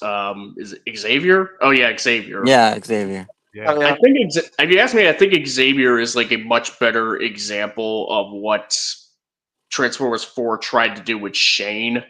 Do not yeah. bring me of that Don't movie. I remind will me. execute you. Yeah, no, shut up. You are banned from this channel. Be gone. This is my channel. What you talking about? Banned anyway. uh, yeah, I mean, like a better version plus you don't have the stupid Romeo and Juliet bullshit. Oh Oh God, That one. no. Now I remember, like all those last two movies are so shit. They just get mixed up in my head. Now I remember. Yeah, yeah. I do think that he was like a lazy fuck, uh, Yeah. but I don't think that he was so bad as some people say. Right. At that, Yeah. so Yeah, I mean, I mean, Xavier. I mean, I liked Xavier pretty much. Like, he was kind of more or less in a way of like, he's at least like a little more endearingly, you know, airheaded, I guess. yeah, Where it's like, all right, guys, follow me, trying to like swing at like a couple of branches, so like he's all badass, and then he sees like some rustling of trees, like a dinosaur. Unclear whether or not it's a predator or not. Just kind of running through, and he's like, let's go let's go that way Yeah. instead. I really like that scene. I thought that was pretty funny. yeah, Yeah. yeah. No, I liked him. To be So fair, I think that he was basically abandoned by the script, though. Like later on. Mm. yeah. Yeah. So are we gonna talk about the Spinosaurus sequence? We're Let me almost see. there. We are almost Yeah. there. Pretty much. But Yeah. to We're talk about it here, they are seen in the distance, and it's Yeah, implied that one of them attacked the boat, I think. So I think it was a pretty neat setup to later on where we'll talk about it. But here, I think they're set up pretty well. yeah. yeah. And also, like, I think it's nice how confusing it was to see them because if you're like, we know because of the trailers, right? But if you didn't know that there were Spinosaurus here, you will have been like, what the fuck is that? It's like like a Dimetrodon swimming in the ocean or something like that. Like you wouldn't really know. Like that's what I liked about it. Like I believe that the characters wouldn't really understand what the fuck they're looking at, and they will just like stay there for a little bit, just trying to understand it. Yeah, I mean, the most you could say is like, well, would these characters still? Would these characters are aware that dinosaurs have been around the world at some point? Like, I guess it's just a matter of like, how many dinosaurs are they aware? How many species would they actually Yeah. be? Would the layman be aware of? Really? Like, maybe Hmm. they may not be aware that those are spinosaurs. You need to Yeah. stay away. And not only that, like who knows what type of Spinosaur there were of? Maybe the Grant wrote a fucking book about the Spinosaurus in Nublar or Sorna, like I have whatever JP3, and so people know that it's kind of like a T-Rex with a long mouth and like a sail on the back, right? But like this one looks so different that if you don't know that there are different versions, you would be like super confused, even if Yeah, you thought that okay, maybe that's a dinosaur or whatever. yeah, and it's likely that even if whether Alan Grant even wrote a book or not, like assuming he would be the type of character who would do that, like the Delgado, that doesn't necessarily mean the Delgados would be among the people who bought and read it. Yeah, because probably was written in English and yeah. They need like books on tape, for on Espanol. En español, señor. Yeah. I guess like one last thing I guess we want to go over is like, so yeah, Zora kind of has like a bit of a tragic backstory about Yeah. how she lost like a lover of sorts, like to like the war. Like, Yeah. Was it implied to be a lover? Because all I knew was that, or the guy from the scene, that it was one of her teammates that died on a mission. yeah, I mean Yeah. it was a car bomb, so Hmm. Yeah. um, which I mean it would have been nice if there was like if they kind of did something with her character, kind of in regards to that, kind of like what they do with Duncan, in terms of like him caring about the family and and so on. Like, And wish so they she could talks about cars. have. Well, there is a Yeah. car involved later on, but nothing. But it's not really used. Like, Yeah. how And crazy would it be if she just uses that as a car bomb to kill a dinosaur? Like, what the hell? Yeah. yeah, but that is one thing I like about these two characters, Zora and Duncan, that they have that connection of losing a loved one, and that's the one thing I like. And then we can talk more about it later down the line as the plot goes along. But one Yeah, thing I didn't like was how I don't feel like that's really followed up on towards Yeah, the end of yeah, the film or explored thoroughly enough. yeah, no, yeah. Because No. we do spend like By the way, like I noticed the time go by, which is never like a good thing. And I don't really do that often. Like I'm not like watching a movie and I'm like, like taking notes to complain about shit. But I realize they have been talking about their lives for a long time, with this piano music on the background. And it's like very exposition heavy. Like it feels like I don't think that it was well done. Like Mm. it explains stuff that we need to know, but I think it worked way better for Duncan than for Sora, for example. Yeah. So Yeah. I think Yeah. that it could have been like half the length because she also didn't go to her mom's funeral, and that never comes back again ever at all, as Vic said. Yeah. Mm. So Yeah, though I would say I like that exposition scene, I guess, because it feels like more so like friends catching up and stuff. yeah, yeah, I yeah, like honestly, I don't remember the piano music. Like everywhere I go, people bring up the piano music, but I'm like, what? Piano? I think they played the piano music, the Jurassic Park piano music. Like no, for I Henry when she's talking with Henry um earlier. But I don't yeah, think it was Jurassic Park music. I think it was, and that was part of the problem. It was just like really soft piano. Mm.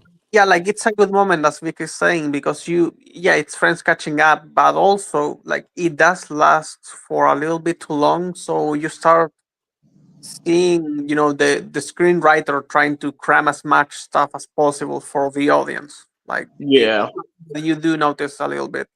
yeah, And again, I don't have a problem with the music. It's just that after like 5 minutes, I think or so, I really started noticing, like the strings behind, like the screenwriter, as I said, like I started noticing that.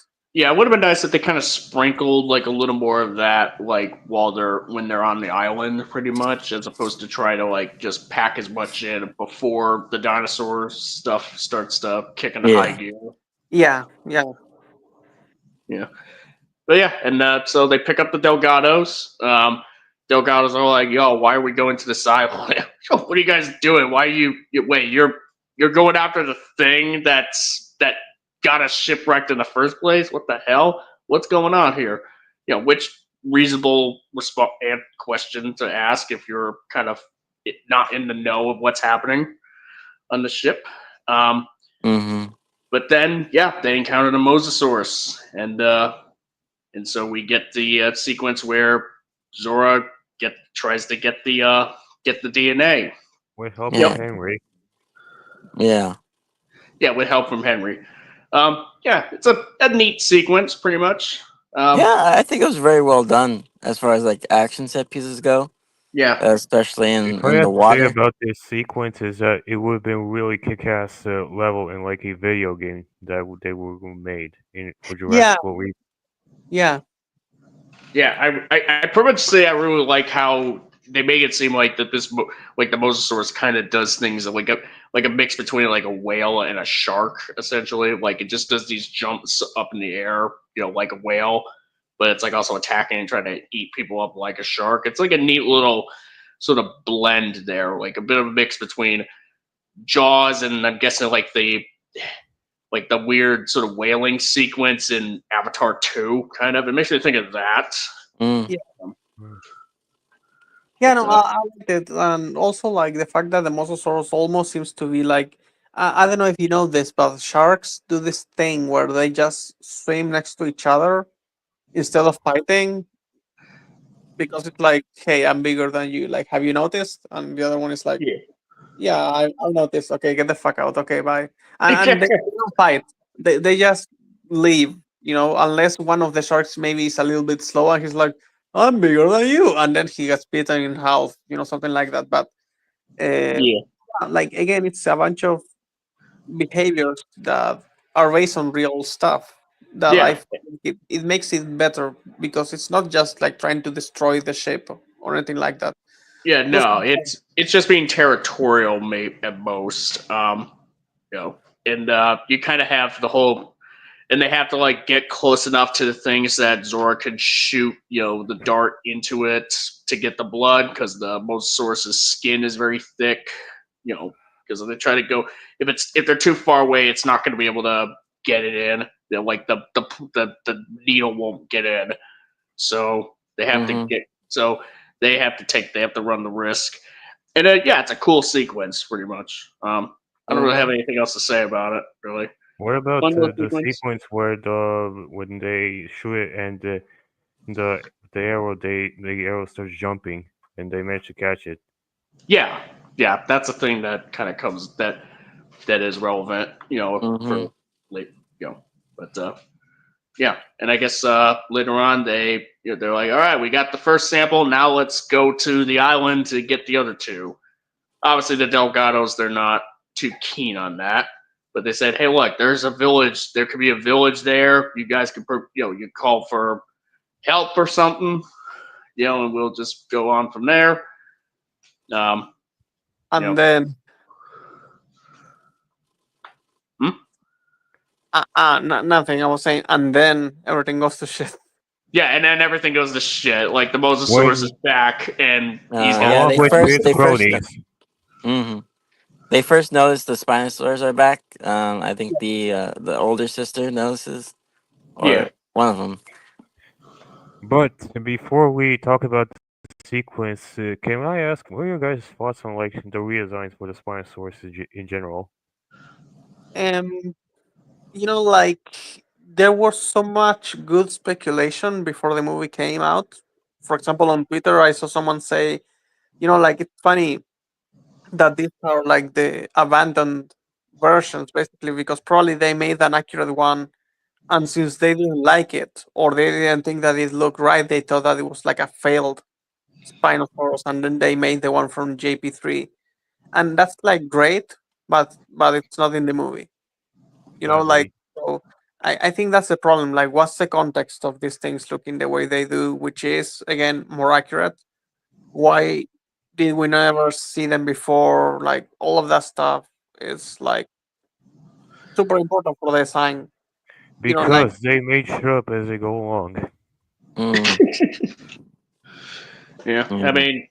like, it would have been nice if there was like a little more detail about like why the Spinos kind of look like that, really. But Well, as far as like the designs themselves, they're neat designs, I'd say. yeah, for me, I like everything but the design of their heads and snouts. I do not like how they look. I would have preferred if it was like a more like mutated. I guess since these are technically, because actually, I took it as because it's later explained, like in the scene after that, the Spinosaurs are hybrids, and in the way they said the line, I assume that the Spinosaurs are hybrids with the Mosasaur, which is why they are working together. yeah, Um, could be.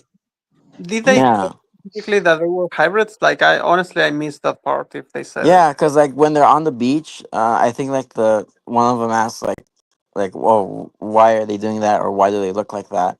And then the main guy who in the scene with the attack is revealed to be the villain, Yeah. the farmer guy. He explains that, this is where we did all the hybrid stuff and hybrid research. And so like because of this the way it's sequenced, like I took that to mean that the Spinosaurs we see look like that because they're hybrids with the Mosasaur, which is also why they're working together. But as far as design goes, I wish it was like a more muted JP3 look, which was funny because immediately after when the primitive war design was shown for that, I thought, I wish that head was on these bodies. Hmm. There's one thing I can compliment them is that they finally gave them the paddle tail, which they said Yeah, that the real Spinal did had. Yeah. yeah, It gives yeah. them a more aquatic look. I do like it. But Yeah, yeah, then Spinos attack. They kill Francis. So Which was pretty cool, by the way. That was a cool was kill. a hybrid. Deadpool I is just wanted laughing his to ass that I out. went to Google Images and I took a look at the design, and yeah, it totally has more of a mosasaurus shape to the head. So I think that you're right. Even if it's not stated in the movie, yeah, it's definitely like a hybrid between the Spino and the Mosasaurus. That's why I took it to mean. Because if you look back at it, it does look more like. Yeah, maybe. 'Cause, yeah, the mosasaur here looks more like an aquatic reptile than the crocodile that it was. It looks more like a sea whale Yeah, lizard thing, Yeah. and then the Spinos have that yeah. same I sort mean, of I feel. always liked. Yeah, I mean, I like the crocodilian design of the original of the first Mosasaurus from first Jurassic World Mosasaurus, but yeah, I do like that the design of this Mosasaurus. Mm-hmm. Whether it's supposed to be the same one or not, we'll just put that we'll just leave that to the side there. You know that like I do like that it's a lot more sleeker and more Yeah. fish and like it is more fish like. Be cool. Um, but yeah, they're getting attacked, and the girl, the older girl, like she's like about to fall off. She's going. Well, actually, before then, she tries to call for help, Mm-hmm. call for an SOS, but Martin's out. But Martin being doing the evils, just be like, no, don't do that. It's illegal. We're not supposed to be doing that. Don't call for help. We don't need help. But then she starts I guess at some point, mayhem still ensuing. She finds herself on the edge of the boat. She's about to go overboard. Mm-hmm. She's like, "Yo, man, help me!" And he gives her the evils. Saying, The "Yeah, evil look. Yeah, Alright. what I yeah, remember happened was basically that she pushed him away, and they both fell on their backs, and that's when she was dragged to the edge because the boat was moving. So yeah." basically, The she boat, tried to boat was help. moving and was being rocked by the Mosasaurus, Yeah, yeah. or and then she Yeah. falls off. Then Xavier jumps off to save her, pretty much. Yeah. Which is a good moment for his character because it shows that Yeah, even for his lazy personality, he still definitely does care about her and stuff, and yeah, is like a brave person, Yeah. in the yeah, heat of the moment. yeah. Like, Although I do have to say that even though him jumping was okay to me, I did think that the father jumping into the water with the little girl was fucking stupid. I think that was like the dumbest thing that did because now you're risking your little daughter uh, her life, right? Just to save the older one. Like you could have left her on the boat or do something else. But like, why did you throw her into the water if you know that you're being chased? At that point, they're being chased already, and so yeah, I just think that Yeah. was the I point where guess I was like, the best case I can make for that is like he's pretty much trying to also make sure that his older daughter and Xavier pretty much are gonna be safe. He doesn't. Yeah. I guess it's a thing like he doesn't want to a whole thing like yeah he wants to keep his younger daughter safe, but he also doesn't want to potentially run the risk of hearing that his older daughter Yeah. it gets potentially killed by a dinosaur and he's not wasn't there to try to save her. Yeah, but also like by that point the ship everyone was like gonna abandon ship anyways, and so he was essentially gonna risk leaving her on the shipwreck boat with the others. Yeah, the Um, ship was already about to crash yeah, into shore anyway, so everyone had to jump out no matter what. yeah, "Oh, Which okay, okay." results in the death of a teammate. yeah. Once they are shipwrecked and getting their supplies, um, the family meets back up, and Yeah, then they're all gathering their supplies once they're shipwrecked, which actually that's a pretty cool shipwreck. Um, yeah, Yeah. yeah. So yeah, Delgados they're on their path. They're going to try to meet up with the rest of the group with Zora and everyone. Zora, Kincaid, and all the rest. They're on another part of the island. They're going to try to try to meet up with the family at some point. Hopefully, at some rendezvous at some point where they could potentially call for help because they're all shipwrecked. Everyone's shipwrecked, and we also have this moment that caught me off guard where you got one of the crew members getting into the supplies and all that, or trying to push it on the shore. And in the background, a Spinosaurus just wakes up Yeah, and that's just what I goes like, said. "Oh, hey, snack!" Yeah, that's what I was saying. One of the teammates just died unceremoniously. Yeah, I mean, it's kind of a brutally honest kind of thing there, where just like you What? could just Broly die Hans on is this here? island. Hmm? Broly Brutally. Hans is here? Okay, all right, okay. So Yeah. yeah, It's a I pretty kind of cool heard some people say PG-13 like death. yeah. I mean, yeah, I mean it is a PG-13 death, but you know, it's like doesn't It's a good like one. It's a good one. I'm it's saying. a good one. It's like it's more closer to something that we would see in the original Jurassic Park. I mean, like we're not Yeah, gonna see like in the original Jurassic Park, they went like the movie's like PG-13 as well. Like it's not like it's gonna explicitly show a Velociraptor like tearing Robert Yeah. Muldoon like apart. Like that's why it's obscured by bushes and all that. So I'm fine with the fact that we don't get to see like the gory details, if you will, of the girl getting slaughtered by a Spinosaurus, you know? Like, Hmm. it's fine. It's fine, okay? I'm fine. Hashtag fine with PG-13. Yeah. and also Yeah. like talking about like realistic behaviors. I don't know if you noticed that the Spinosaurus basically did the same thing that orcas do Yeah. with seals. Yeah.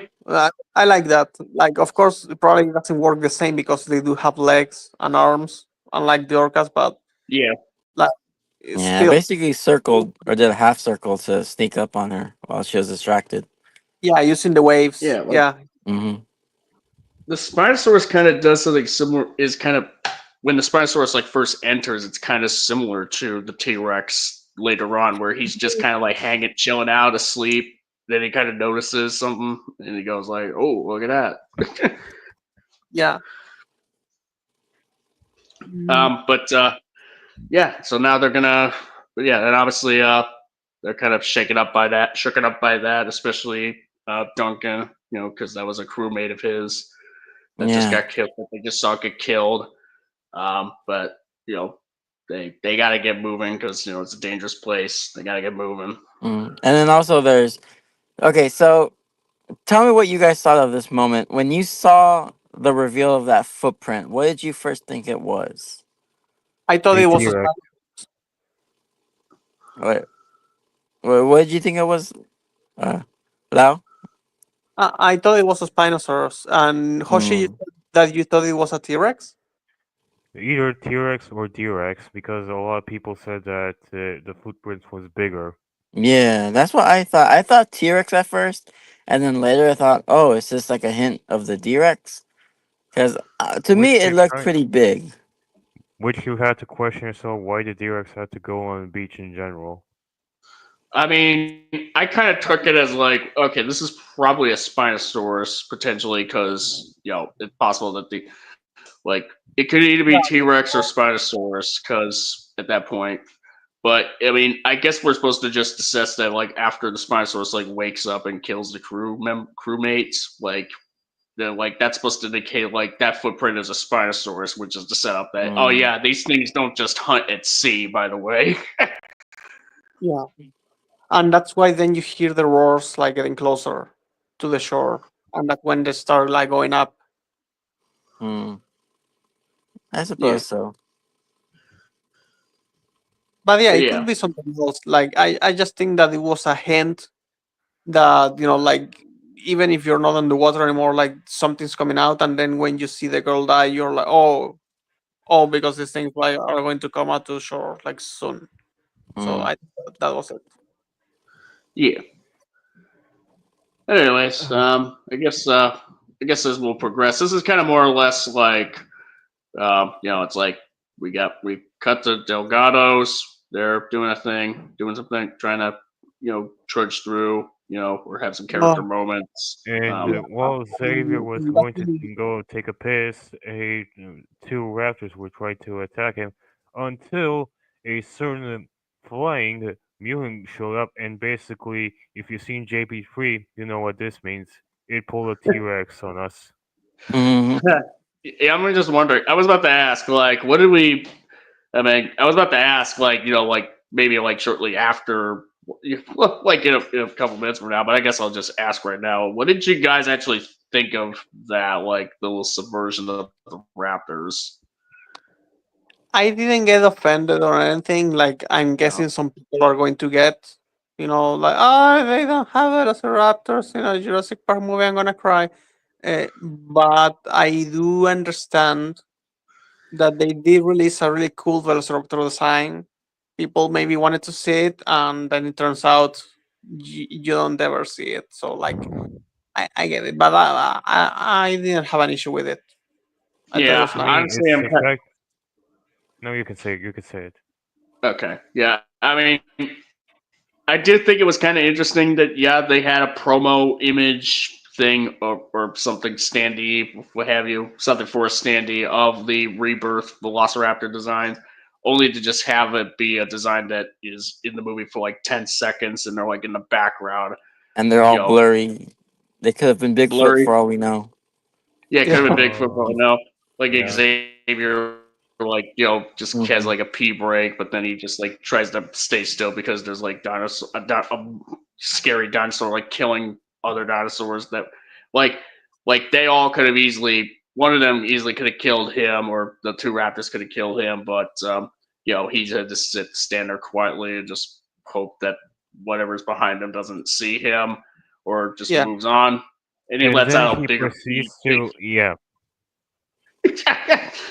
I mean, that's a funny moment there for sure. Yeah.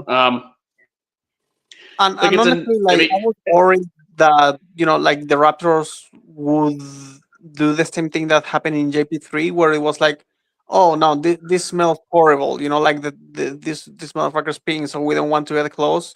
I was worried that they will do that joke, or that he will turn around, pee on them by accident, and then they will leave, which will have been even worse. So then They when will the pull things a they will mutate pull a upon whatever they Ceratosaurus call on us. exactly. So actually, when I saw the thing coming down from the sky and killing them, it was like, ooh, like it was like a double subversion. It was a subversion in the sense that the Velociraptor was nothing in this movie, and also that I was having some negative expectations, but then they just did something really cool.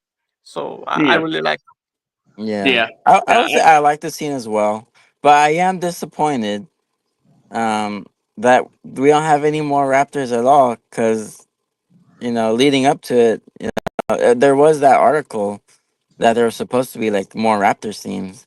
And you have the scene in the yeah, trailer where Yeah, they say, oh, because it's Raptors. yeah, the thing about this movie is that Gareth did confirm that there is going to be an extended cut of this movie. I would hope mm, so, if that's all a right, possibility. all right. We'll keep an eye out for any more news on that. I suppose. I mean, So too. if they could release an extended cut of Dominion, and if Universal was able to let Dominion get the extended cut released on home media, then they should be okay with letting this movie get an extended cut released as well. Mm-hmm. I feel like this one really needs it. By the way, like Dominion was a piece of trash, like either way, but this one, I feel like you could really improve it with just like maybe 20 more minutes throughout the movie. Well, I I don't don't know if I don't think it'll be 20 more minutes. I think it'll just be like a few extra scenes. Like that. know. I hope not. Yeah, I don't know. Well, I mean, we'll see what happens. Mm-hmm. Yeah, So is Dolores gonna show up? and obviously, I was gonna get to that. So yeah, Dolores, at some point they meet an Aquilops, The who mascot. whom the younger girl calls names Dolores. So they just kind of like, and the Dolores kind of shows up a couple times, throughout. They kind of just stumble upon the family in happenstance a couple times, especially during the third act.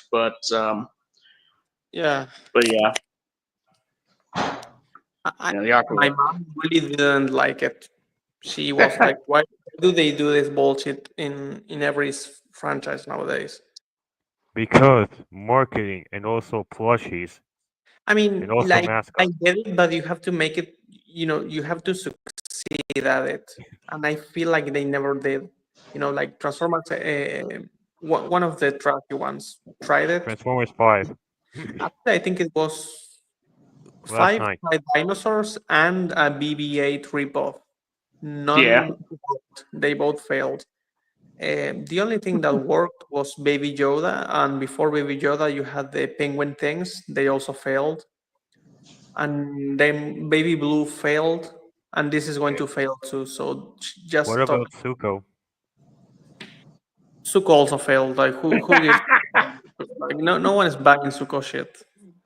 We like the character, we like him, maybe, but no one is buying stuff from him. Yeah. I mean, who Maybe. knows? Well, Maybe they aside will from buy Vic, him. maybe. Maybe they will buy him once he grows up. Like there's a statue from Suko, but there's no cutesy merchandise about Suko. That's what I'm trying to say. Well, there is. I saw a lot. I have a few Suko things, like Suko keychains. I have the Suko figures. Yeah. Hmm. Like I mean, there are figures, but like plushies and shit like that didn't go mainstream at all. In the same way that Baby Yoda did, or BB-8, for example. Actually, Hmm. remember that all of this started mostly with BB-8 in The Force Awakens. People were obsessed with that little guy for a couple of years. Mm. Yeah. But yeah. Anyways, so kind of just cut back to Zora and company. Like, just kind of, I guess there's like a conversation, between Martin and Henry Fun fact: Loomis did you know about, that Alan Grant made a cameo? well, Name drop, actually. a name drop, really, because Henry Loomis said he like studied under Alan Grant, or kind of, or something like that. Yeah, Yeah, yeah. I mean, I appreciate the name drop there. It kind of makes And then, sense. so this is the scene where they're going to like the swamp area, right? Yeah, Yeah. What did you yeah. guys think of that, like, serpentine creature?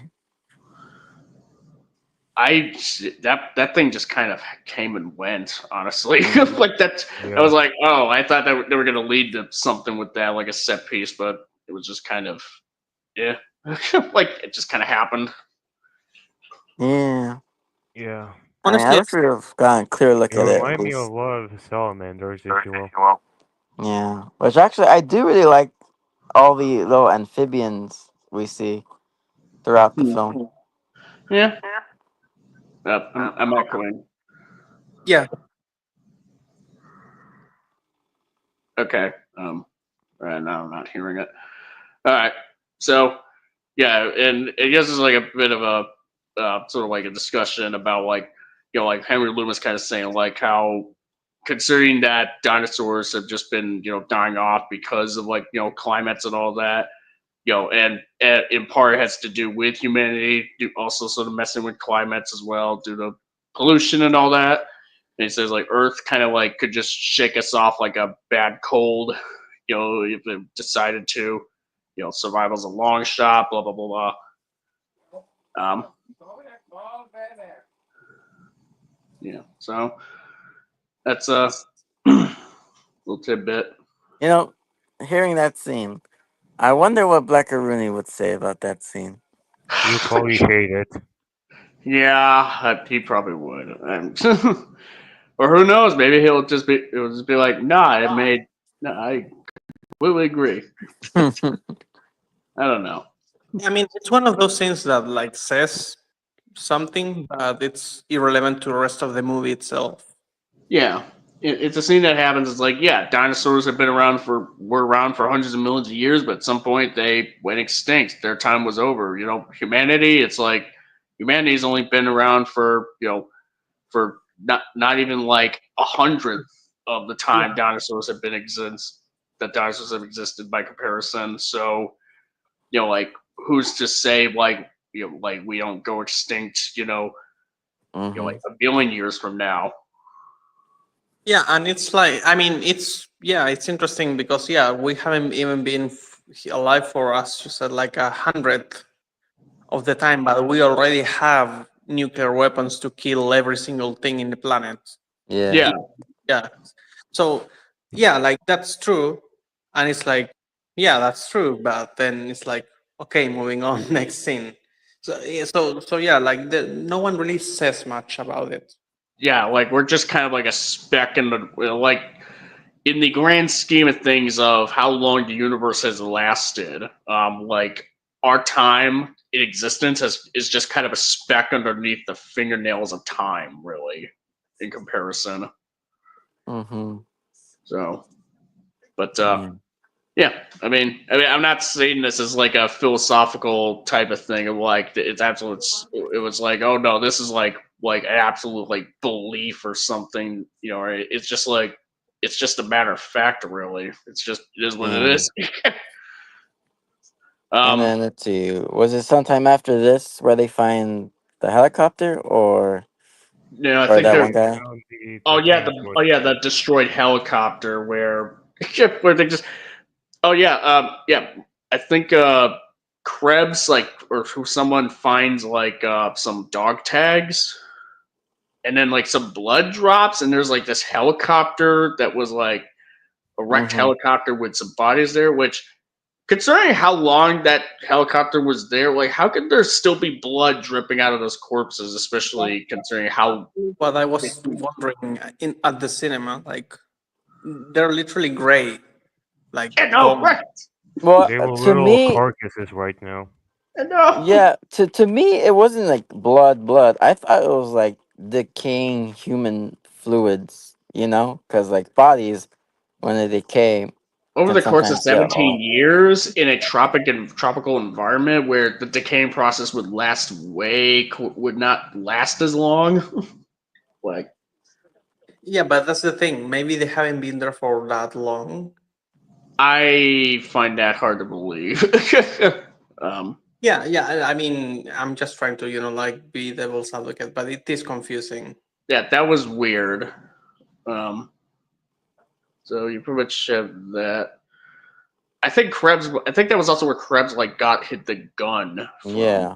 Well, so that'll be relevant-ish later. um, Well, we but yeah, should also talk about how it goes full Skull Island, basically.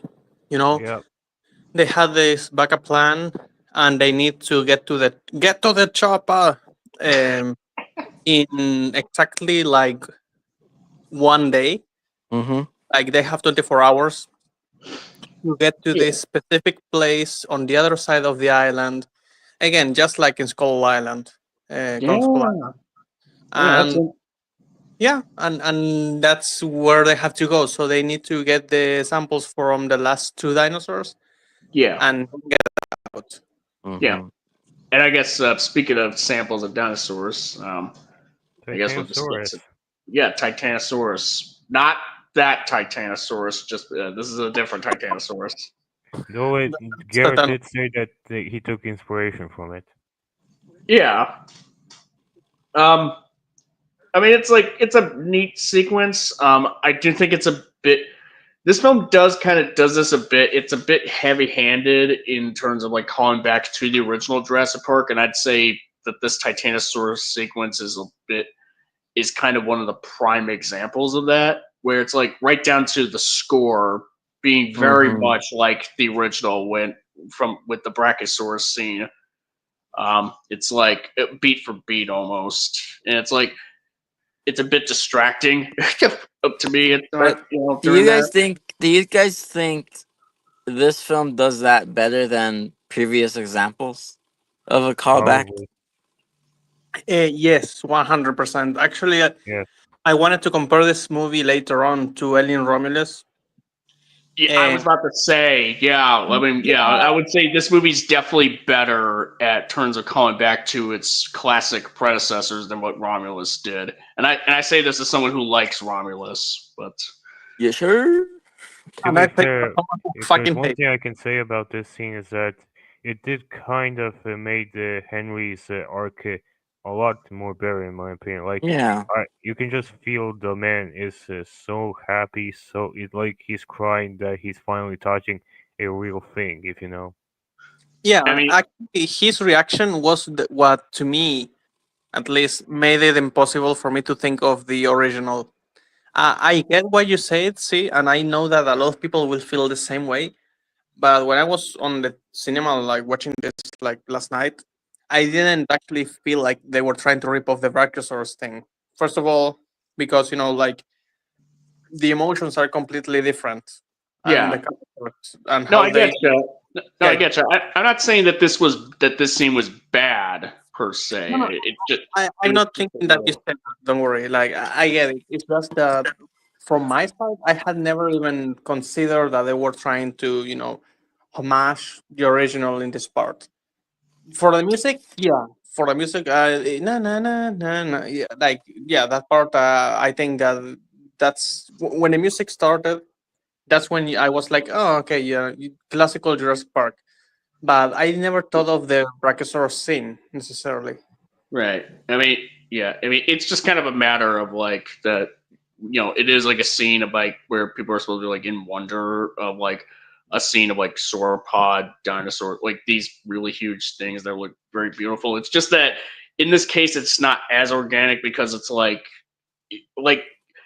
the original Jurassic Park, like that scene was so impactful was because it's like the first time that that the characters in that film, or even us, the audience in general, like are seeing these majestic creatures like on the screen, like the way they are. And I'm not going again. Uh-oh. Yeah. Whereas here, like this is kind of like movie 7 at this point, and it's like I mean, yeah, I mean, it kind of, what you could say, like, it does kind of fit, with some of the characters to be like that. It's just that not just in the meta sense, but even like in the world building sense, it's kind of like a little bit shaky. Considering that dinosaurs, they like Cameron Loomis would have seen like some dinosaurs like out and about, or Yeah, maybe not. It's kind of just speculation at this point in terms of like how much dinosaur stuff has he seen outside of this, really, even the though he's a dinosaur expert himself.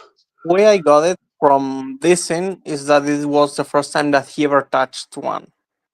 At least that's how I understood it, because he literally starts crying when he does. Ah, But now that I'm thinking about it, I kind of get what you're saying when you say, for example, that it's heavy-handed, because yeah, maybe now that I think about it, like when I look back, um, it's a little bit too long. Yeah, it's a little bit. I wouldn't use the word heavy-handed. I will use something a little bit more severe, which is like self. It's like it's missing some awareness, I guess. It's yeah, like okay, we get it. Like he's emotional, and then they roll the Jurassic Park music, and I think that's a little bit overkill. Like yeah, I don't think that it was necessary. So now yeah, I'm kind of understanding what you were saying before. Yeah. yeah. I mean, like, there's like some details that are a little different from the Brachiosaurus scene because, like, at this time it's like two Titanosaurs, but they're like mates essentially, and it's supposed to be like a really, precious, like sort of like a very wondrous, even sort of adorable type moment, Yeah, really. they're basically saying good morning and before they start walking away, like Yeah, checking that the other one's fine. Yeah. yeah. Before they meet with the rest of the Apparently, it was herd. supposed to be a full-on mating scene. Yeah. Yeah, Oh, thank God they Apparently, did so. that. I would Like say.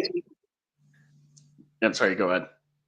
no, no. I was just going to say that. Thank God they didn't do that. Imagine this guy like touching the leg of the Titanosaurus, then looking up and he's just covered in, like white stuff. Oh no! Oh Lord! Oh God, that would be weird. But I would say like, did it just seem kind of weird that considering that the Titanosaurs they were like sleeping at first? It's just like these are like really like they're like huge. Like they're really huge. Like you would think that they would stick out a little more in the grass than this. Yeah, I would say for the first one it makes sense because it was kind of like on the other side of a hill, but the others kind of just emerged from the tall grass.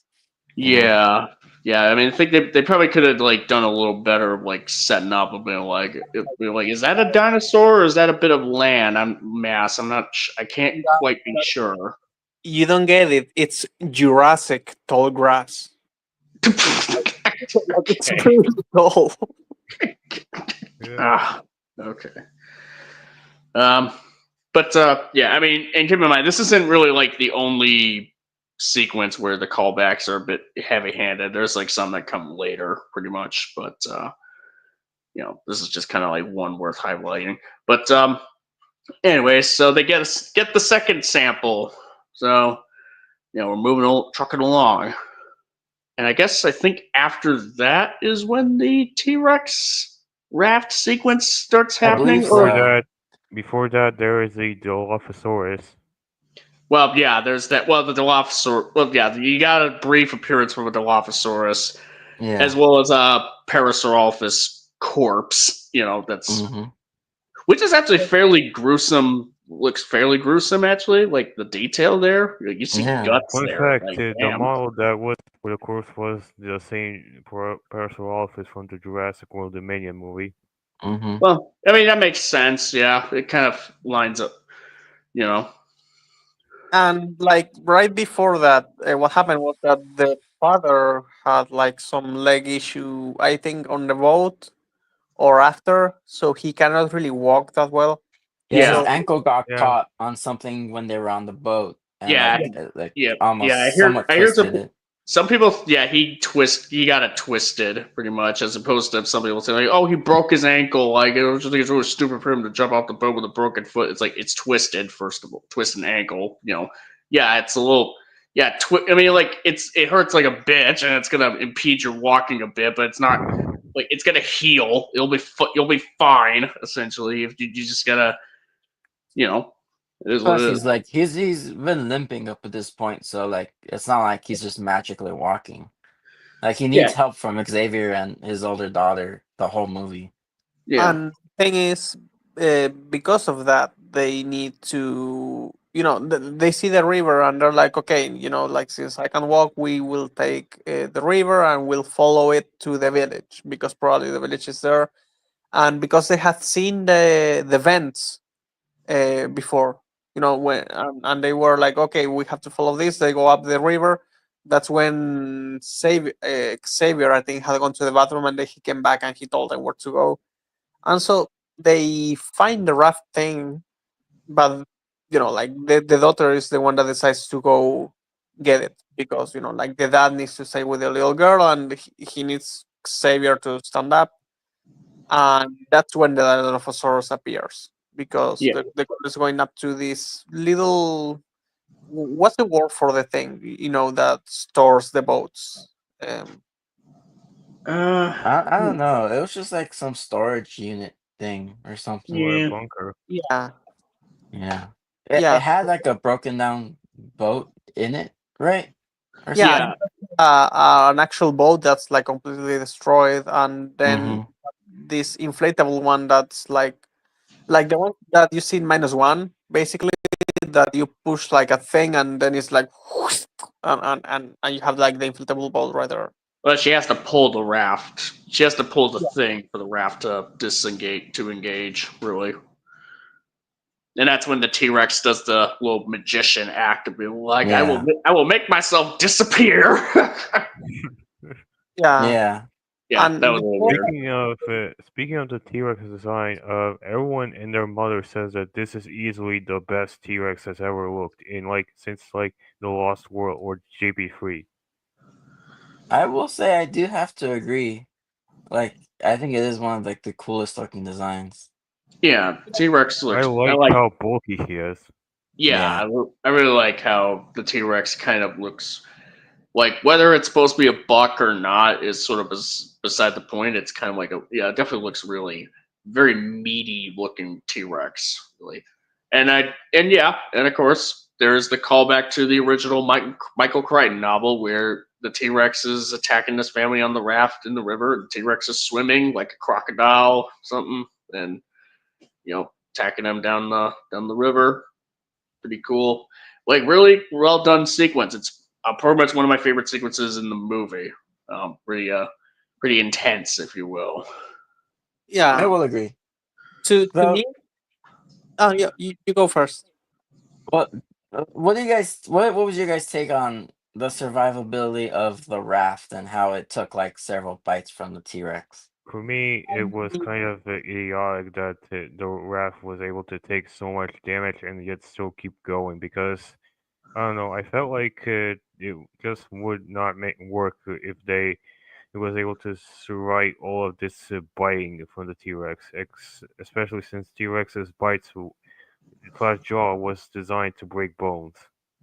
I mean, I guess maybe you could say we could say like the raft maybe sort of just considering what this raft was built for, what company it was built for, and where it was supposed to go. Jimmy Like it may have been Fallon. designed. Yeah. Oh God. Um. Yeah. I mean, like it was kind of designed to potentially like survive some attack like from a T Rex as an example. Maybe. I mean, Maybe. it's a bit of a We should probably see if we can read the sign because I know there's a bunch of text on the box like yeah. inflate on land and stuff like that. So maybe there's some info there, but yeah, I could take it or leave it. I mean, it's kind of weird. I did find it a little weird that it survived like not even just like a few nibbles, but like the T Rex straight up had this thing in its mouth and it didn't pop. And well, But I you wanted know, to say about Yeah. that because because I was said. I mean, wait, sorry, I was reading that one. Oh. I mean, all Oh. the Sorry. Yeah. Let me. right? Yeah, yeah. Do you want to read it or? He said Yeah, let that me. I'll just read the three comments. No, I got it. I got it.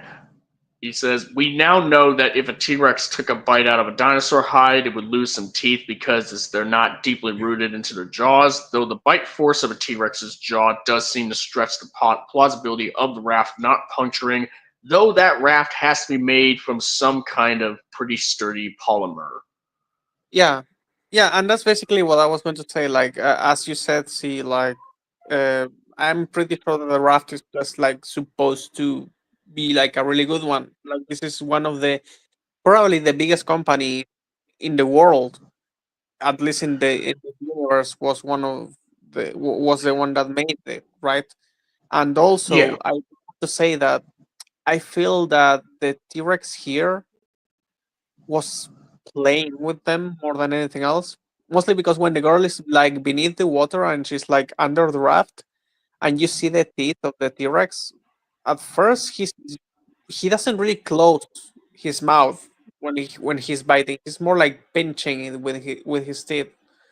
I think And maybe he was trying to bite into it, but he just can't. He just can't seem to like get through it because the substance, the polymer of the yeah, raft, it's kind of like exactly. He cannot puncture it, but he's more like sliding his teeth across it.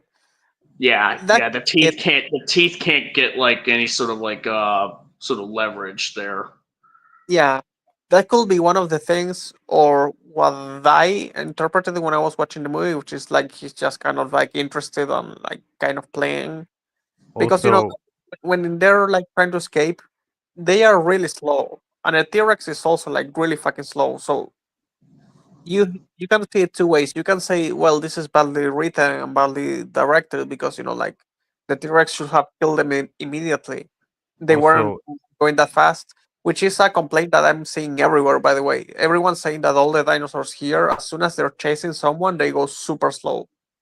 And I think that in the other scene, I get it. I think that it's like super valid to complain about that. But in this T Rex scene specifically, I feel like it was playing, and I think that we have the evidence in the movie itself. Like it has a lot of food. It just woke up. It's seen like these funny little things in this orange thing that probably looks like a candy at this point. And yeah, he like follows it instead of like immediately killing them all. He just lifts the raft and the raft like they're now on the water, and then he just keeps playing with them. So personally, I think that he wasn't really trying to kill or eat them at all. I think yeah, he was just like chasing them for the lols basically because YOLO. Like, what else are you going to do in the island? Yeah, I mean, also maybe the yeah Rex. Yeah, sorry, go ahead.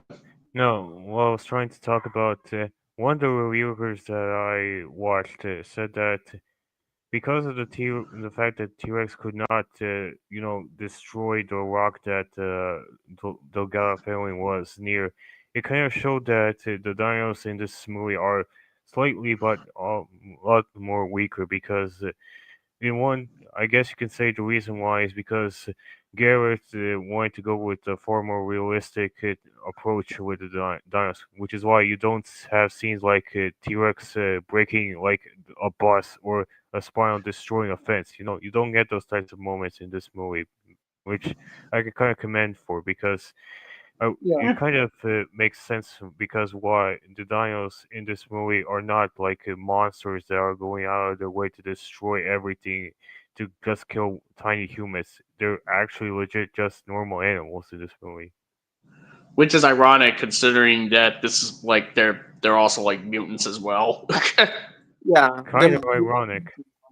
Yeah. Yeah, I think it's like a cat playing with a mouse. Like they don't just like try to kill it. They're like, yeah, sometimes they just play with it and then they leave and the mouse is still fine. And yeah, some cats are sadistic little pieces of shit and they will actually torture the mouse for literally like an hour. Oh Yeah. yeah. Um, but yeah, yeah, you get like an exciting sequence with the T Rex, pretty neat. The Delgado family escape narrowly, pretty much. And yeah, I actually really appreciate. Like I know people are like, oh, the T Rex and the Raptors are like the face of the franchise. We're so used to them, and they're only relegated to T Rex is only relegated to one scene, and the Raptors are relegated to 10 seconds, only to be bitch slapped by the Mutadon.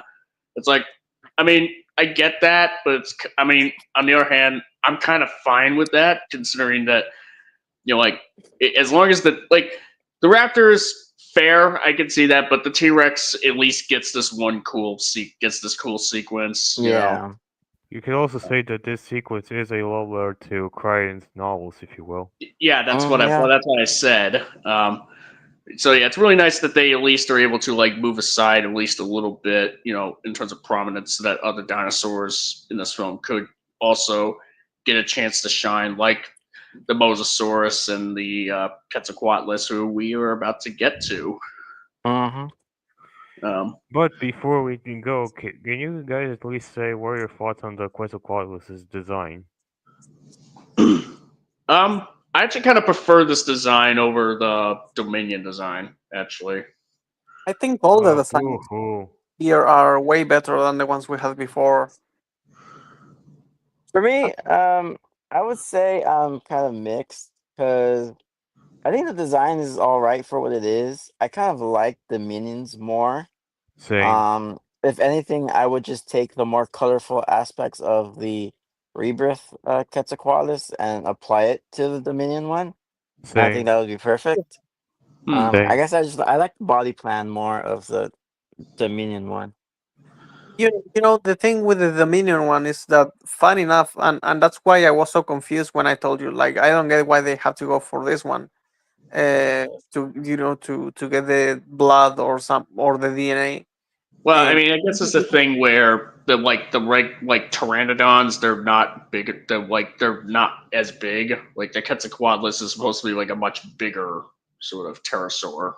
Like if they were yeah, just going for the land, air, and sea thing.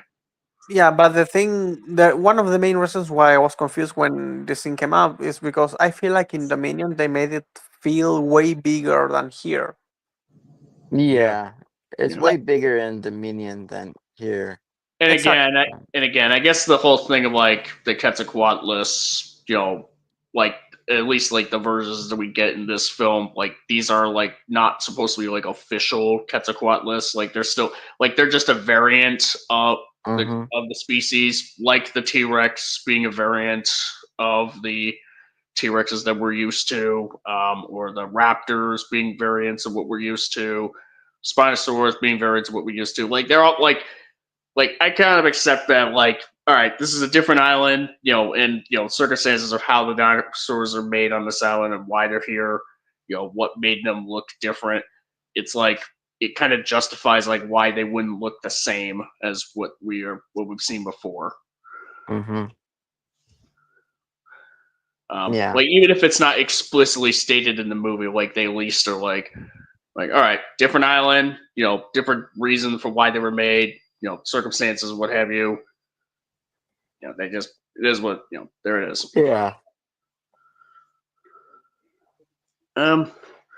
Did the Dominion Quetzalcoatlus die? No, we have not. We don't really see any Dominion Quetzals die, really. Yeah.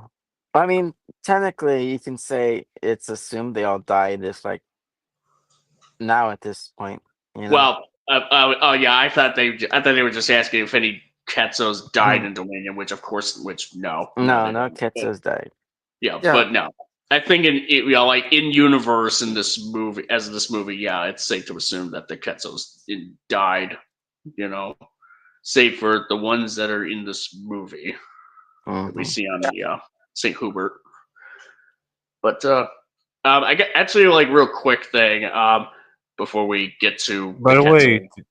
did any of you notice that the temple that the Quetzalcoatl was on was a kind of a nod to the Aztecs, like temples, something akin to. You could also say that it's kind of a nod to Quetzalcoatl's name. Quetzalcoatl is an Oh, Aztec. Yeah. Yeah, I've kind of noticed that actually. Makes you actually, wonder, like, who even carved that? Who even just set that up?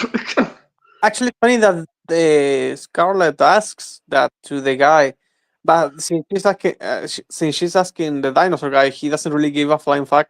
Like it's hey, we found an ancient civilization. Oh yeah, that's nice. Hey, I have this egg here. Do you want to know what I'm going to do to it? I'm going to do this strange thing without killing it. Like he really doesn't care, and it's like, dude, you found an Yeah. ancient civilization. Dude, Yeah. And the thing with that is, I think it's a nod specifically. I don't know if they ever said it in the novels, but I know that in the game Jurassic Park Trespasser, it's explained that yeah, there was like ancient civilizations on Nublar and Sorna. Yeah. Yeah.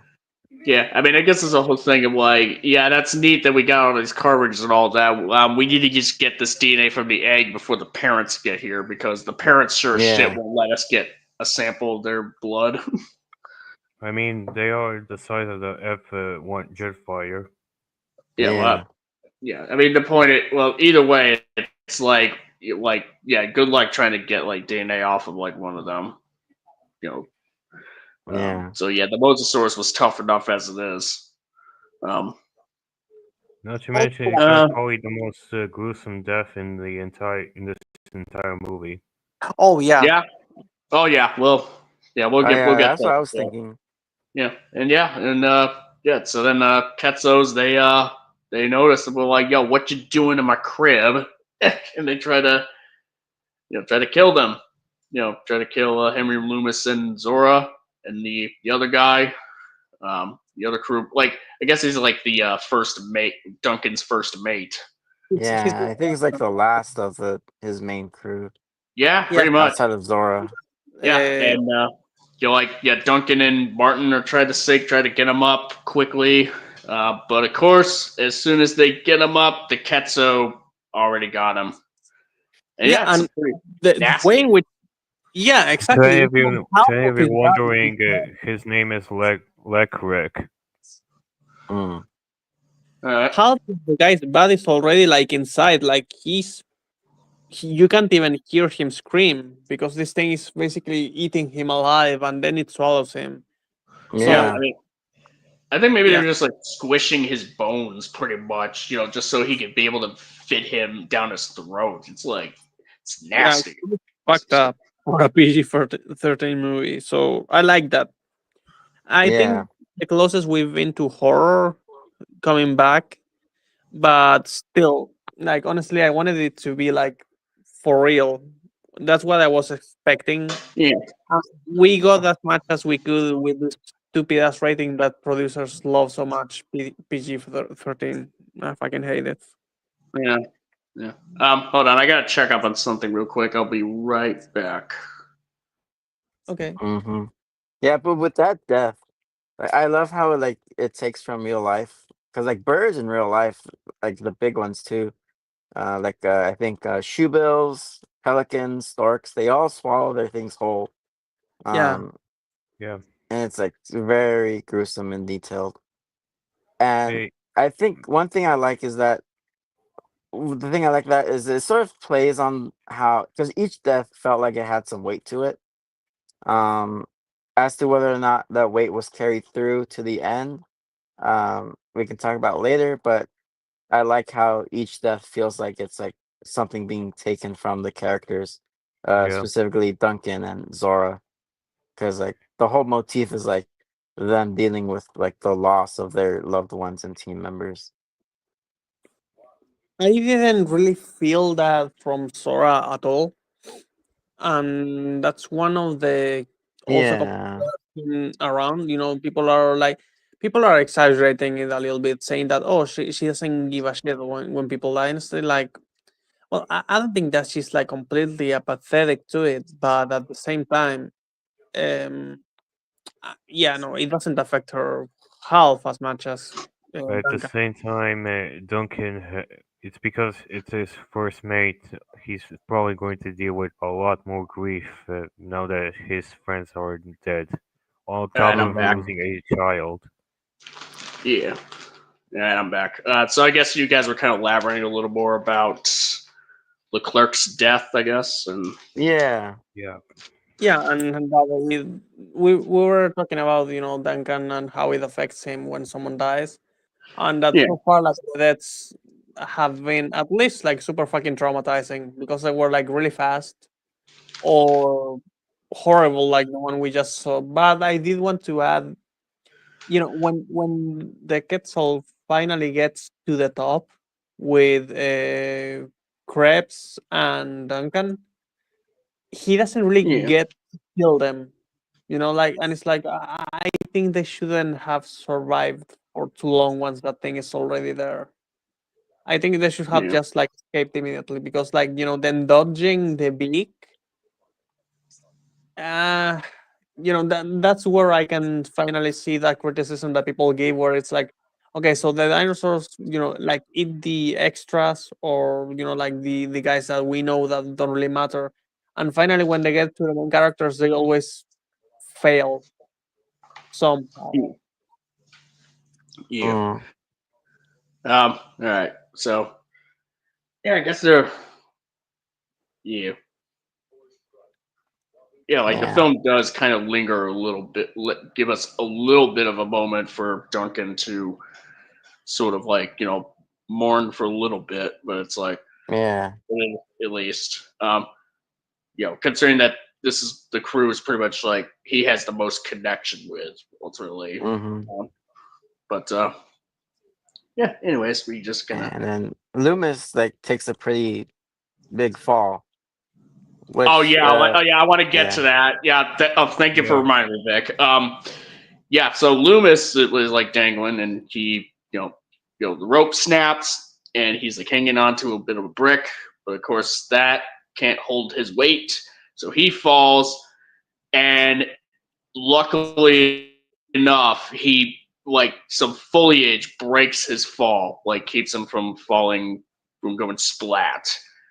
Which Right next is to and Consignathus, that if was you the will. most absurd moment in the whole movie, if you ask me. Where it's just like that is insane plot armor, my guy. Like, Right next to Consignathus, if you will. yeah. Well, yeah, it's like you just so managed to hit every single leaf of giant trees and not the actual wood. Like that, yeah. Like, even but then, I think he should. I think something would have been. Something should have just like gone through. Had Been something happen to broken. him, like something broken. Because it's not like he landed on on like what do you call it, like a parachute or some shit like that. Like he landed very on some hard ground. yeah. He landed on very shallow water, which has a bunch of rocks, Yeah. probably Yeah, right below. So yeah. and it's also pretty lucky that the third blood sample pretty much falls right, parachutes right next You to know, him. I thought that was kind of funny though. I got it was funny like when he grabs it on the ledge, and then it pops up, and then when he comes down, it comes down like immediately after. That's pretty funny. I mean, yeah, it's Part kind of was funny. It's not impossible, but it is still just kind of like it's like okay, that you just showed me like him like survive like just having the most insane luck in the world, out of all these characters. And you just like throw that in there like that. I don't know. That's like just a bit like salt on the wound already. Like, come on.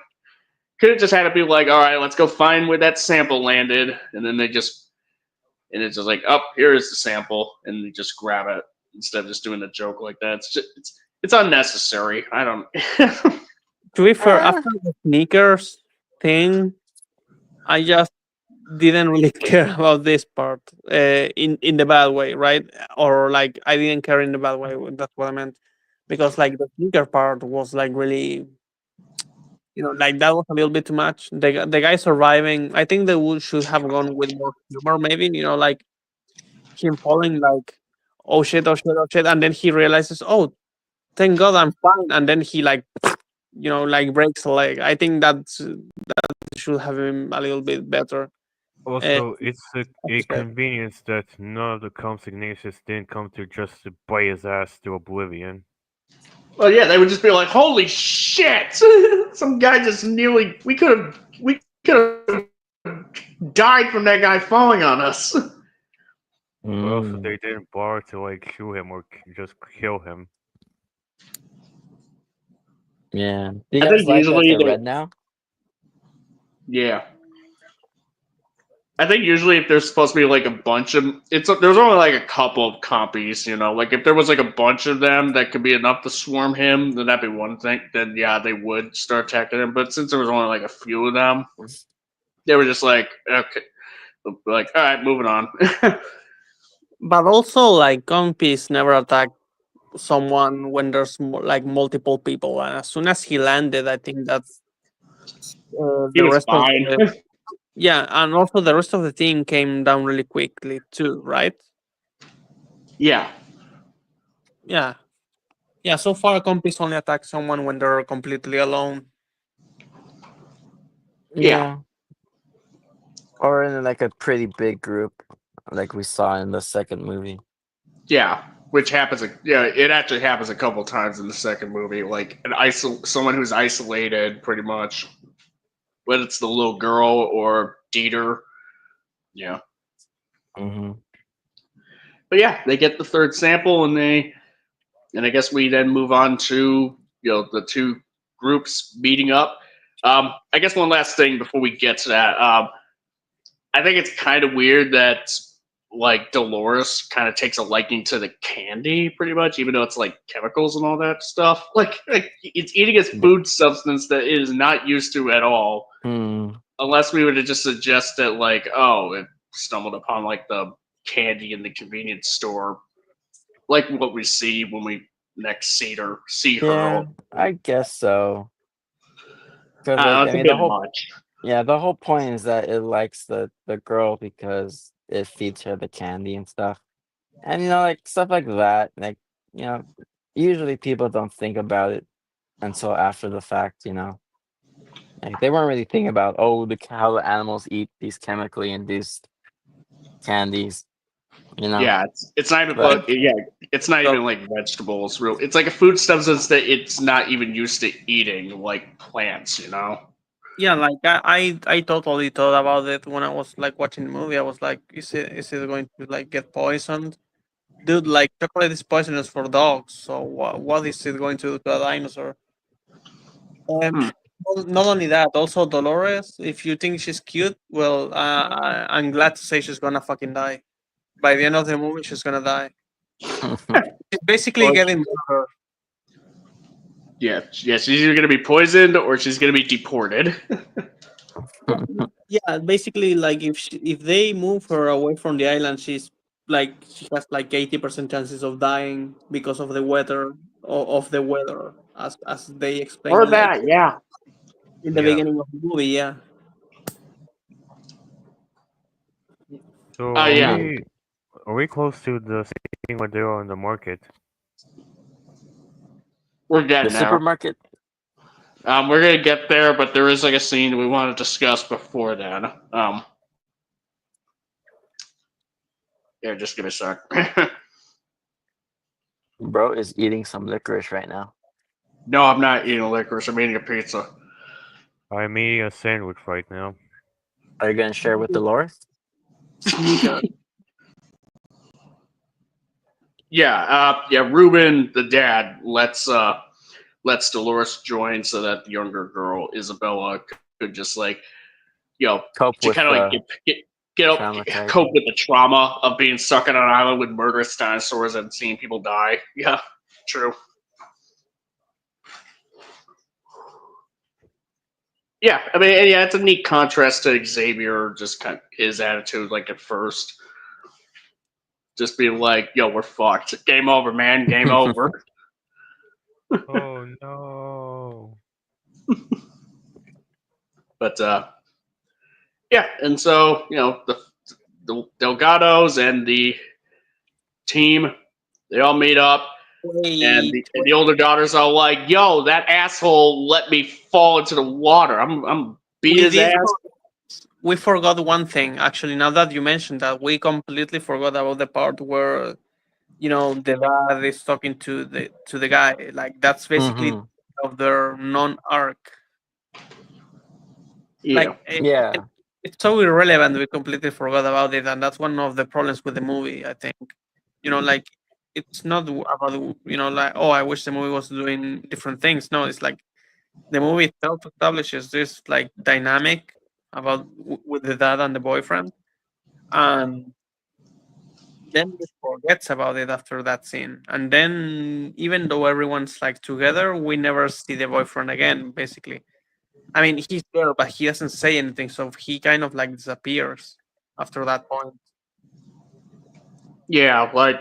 yeah, it's like we don't really get a whole heck of a lot of like the dad warming up to Xavier and all that. It's kind of Well, I mean, like there's well, some. that is the I mean, point of the scene. some. I mean, I won't say there's none. I'm not gonna say there's no development there. It's just that there isn't like a whole heck of a lot of it. Could have been a I little think it more. comes into the fact that you have Xavier who's finally stepping up to the plate when he's like, because in that scene he agrees that he's gonna take watch, as to where in the beginning where he was like too lazy to even take the wheel. So Oh yeah, there's that. yeah, He yeah. shows All that he's right. willing to change, he's capable of doing it, but that's the thing. After that, then there's never anything else. Like that's it. Like they forgot about that part of the movie. Yeah, perhaps. Hmm. Okay, and then yeah, like after that they all meet, and I think a couple of hours later they get to the thing. And what I was thinking is like you have a bunch of people screaming, just like in JP3, before they actually get to meet each other, and everyone is like, "Dude, like stop screaming!" No, no, no. And but they keep going, and nothing really happens. But then the velociraptors, like the things come because of the Then light, supposedly. yeah, because I think they say that the facility itself, like I think they say, is like abandoned, both by humans and the dinosaurs, but that at night is when they come. Someone Yeah, says that. They because come at of Um, night. rich, yeah. mostly. Yeah. And then like you have the whole reveal of like pharma guy. I keep forgetting his name. And that's when he reveals that, oh, he has a gun, and like It's he tries crap. to cover his ass with Yeah, lying more. He's like, "Yo, let's calm down, guys, or I'm gonna shoot you guys His for name is like I'll make you wait." Martin Krebs. Martin right. Krebs. Yeah, Mark. my Ian. Um, but yeah, and then Buddhadons show up. One They thing I all Yeah. try did, to. like one of the main complaints I have is like the pharma guy, like being evil. And like my mom also was complaining about this, like she felt it was like completely unnecessary. Like, and you guys also have been making comments about it, so like we all Yeah, agree. Well, he's just a very generic villain, really, which Yep. human villain, which is Yeah. unfortunately kind of a Him and norm. him and Eli Mills will be best friends. Yeah, and you Yeah. know what? Like because I was so basically I started using like contact lenses like last month, but sometimes my eyes get a little bit dry, so I need to like rub my eyes and like do the usual stuff. So when like back on the boat when she's trying to call for an SOS and he's like trying to stop her and they fight, like she pushes him and he falls backwards and I think he hits his head for a little bit. That's when my eyes got dry and what I understood from watching the movie at the time, because like my eyes were like itching, was that she pushed him, he pushed her, and while she was calling for help, like, hey, help me, I'm going to fall off, I understood that he was like dizzy as fuck, because she made him hit his head against something. That's what I thought had happened, which wasn't, because then my mom told me, like, no, no, he just stared at her and waited for her to fall off the boat. So this Hmm. whole time, I thought that they were going to make this super interesting thing where it was like, like the family and everyone else thinks that this suit guy, right? Basically, this company guy is the typical cliche bad guy, but he was actually just like dizzy, like from his Yeah. perspective, he attacked him. I thought that's what they were going to do. And then the Yeah. motherfucker brings a gun, and then he just proves, no, no, actually, yeah, no, he let her. He was hoping for her to die, and Oh, so you thought that? What an So when you were asshole. kind of when you kind of like were rubbing your eyes, you thought like he hit his head on something, or yeah. Mm. And so I thought that when she was asking for help because he's like staring at her for a little bit, I thought that he was confused because he was dizzy. Mm. And I thought Yeah. that but that's why he yeah, I hadn't don't helped her. recall anything like that happening really. Yeah, yeah, I Yeah. definitely. Yeah. I I don't. think he just like fell on his ass and then you know just let her fall off. Yeah, yeah, no, it's something that I completely made up while I was. This is something that I do sometimes. It's like I'm editing the film as I'm watching it, depending on what happens. Because my eyes were closed, I made up something in the middle, which honestly, like I think that will have been more interesting. Because then, I later in the movie, something happens with this same guy, and I thought, oh, he's going to get redeemed, and then he didn't. So yeah, no, he's just a caricature, Yeah, no, basically. he's just a piece of shit. No matter what, a piece of He's shit a all the nothing way. burger of a villain.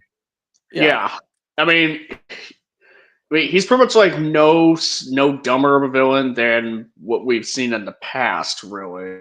Okay, Is he but worse is than he better or Dodson? worse than Yeah, yeah, Dachshund? we've Well, seen Dachshund. worse, What's really. Dachshund? Oh, well. Okay, but is he better or Dodson and worse than Dominion is Starkey? worse. I mean, I mean, Krebs, I would say, is probably better than Skarking still. Like he's Well, what? like he not in terms of like he's a good character, really. He's just kind of, but in terms of like the fact that he's at least like like he's not as dumb, I guess, in a relative sense. Is he yeah, worse than Walter Simmons? See, where's the Walter? Here's the thing. Walter I'm not even. super evil. GVK. If you didn't. The Mustache Man. The guy who made the CEO of Apex, the guy who Yeah. made Yeah. Mechagodzilla. Lau, you're muted.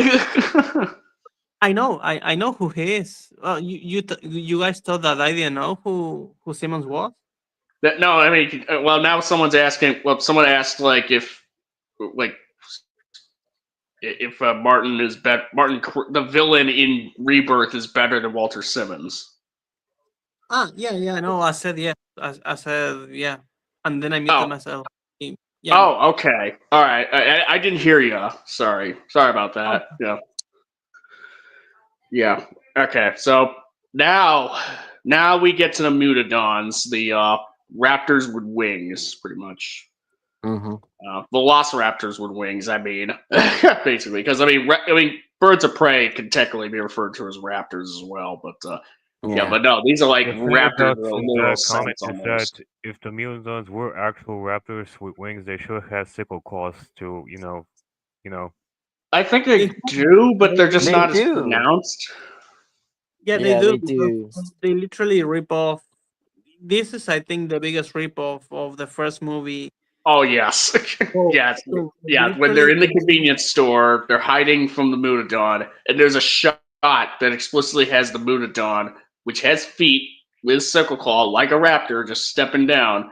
The only thing that was missing was like the only thing different is that it doesn't click the sickle claw on the floor like the raptors do. I think he doesn't do it loudly, but I do think that he moves it a little bit, and the only actual difference is that he steps on a The little juice carton of box. juice. Exactly, yeah, a juice box. Yeah, and considering that the room was that the floor was a bit flooded anyways, like it's not as obvious. Like there's Yeah, I as much did a tap. I did like the scene where it's the little girl hides in the little fridge thing, and I guess maybe it's somewhat of a callback or like a reference, but I do like how it's like she uses her jacket to like hide herself, and then the Mutadon only sees its reflection, and it like sort of reacts to its reflection in a way. yeah. I Honestly, thought that was pretty neat. yeah, I liked it too. I think that it's a Hmm. nice way of doing something similar but different. And yeah, again, these are still animals, so it makes sense that if it doesn't see her, even if it sees her legs, it's not going to make like the connections. Oh, she's hiding there. Like, and not only his reflection, also he breathes on the glass, which smokes the glass, so he also Hmm. doesn't see her at all. So yeah, no, it was really nice. Like that Yeah, was like a nice way of updating that yeah. original. Uh, Yeah, it's a neat little moment. I will say when the family escapes through the drainage grates, like they all like do it super quickly, like right before the Mutadon like comes around the corner. Like I'm sorry, how did you guys get like? Okay, I could understand some of these dinos being like ninjas, but how the fuck are you guys like ninjas as well? They were trained by Master Splinter. No, they weren't. Don't do that. Like they do that before the Mutadon. I would call it a raptor. Mutadon came around the corner, and they even did it without the Mutadon like hearing them right away. Like I mean, like this is like real. I mean, I will give them this. Like the Mutadon just kind of notices like the fingers on the grate from like the dad or Xavier or whoever, before it starts attacking. Going like, yo, you're down there. I see you. But it's still just, it's weird.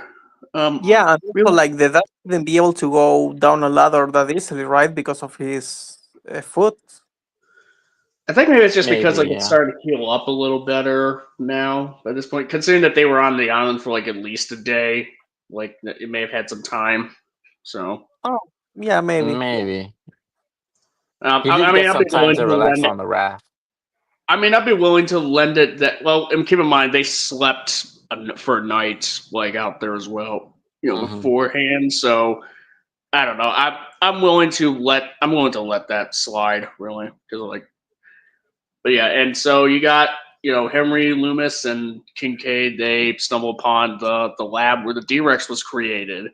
They're like, "Yo, check this out. Yeah. What were they making here? I Yeah. wonder."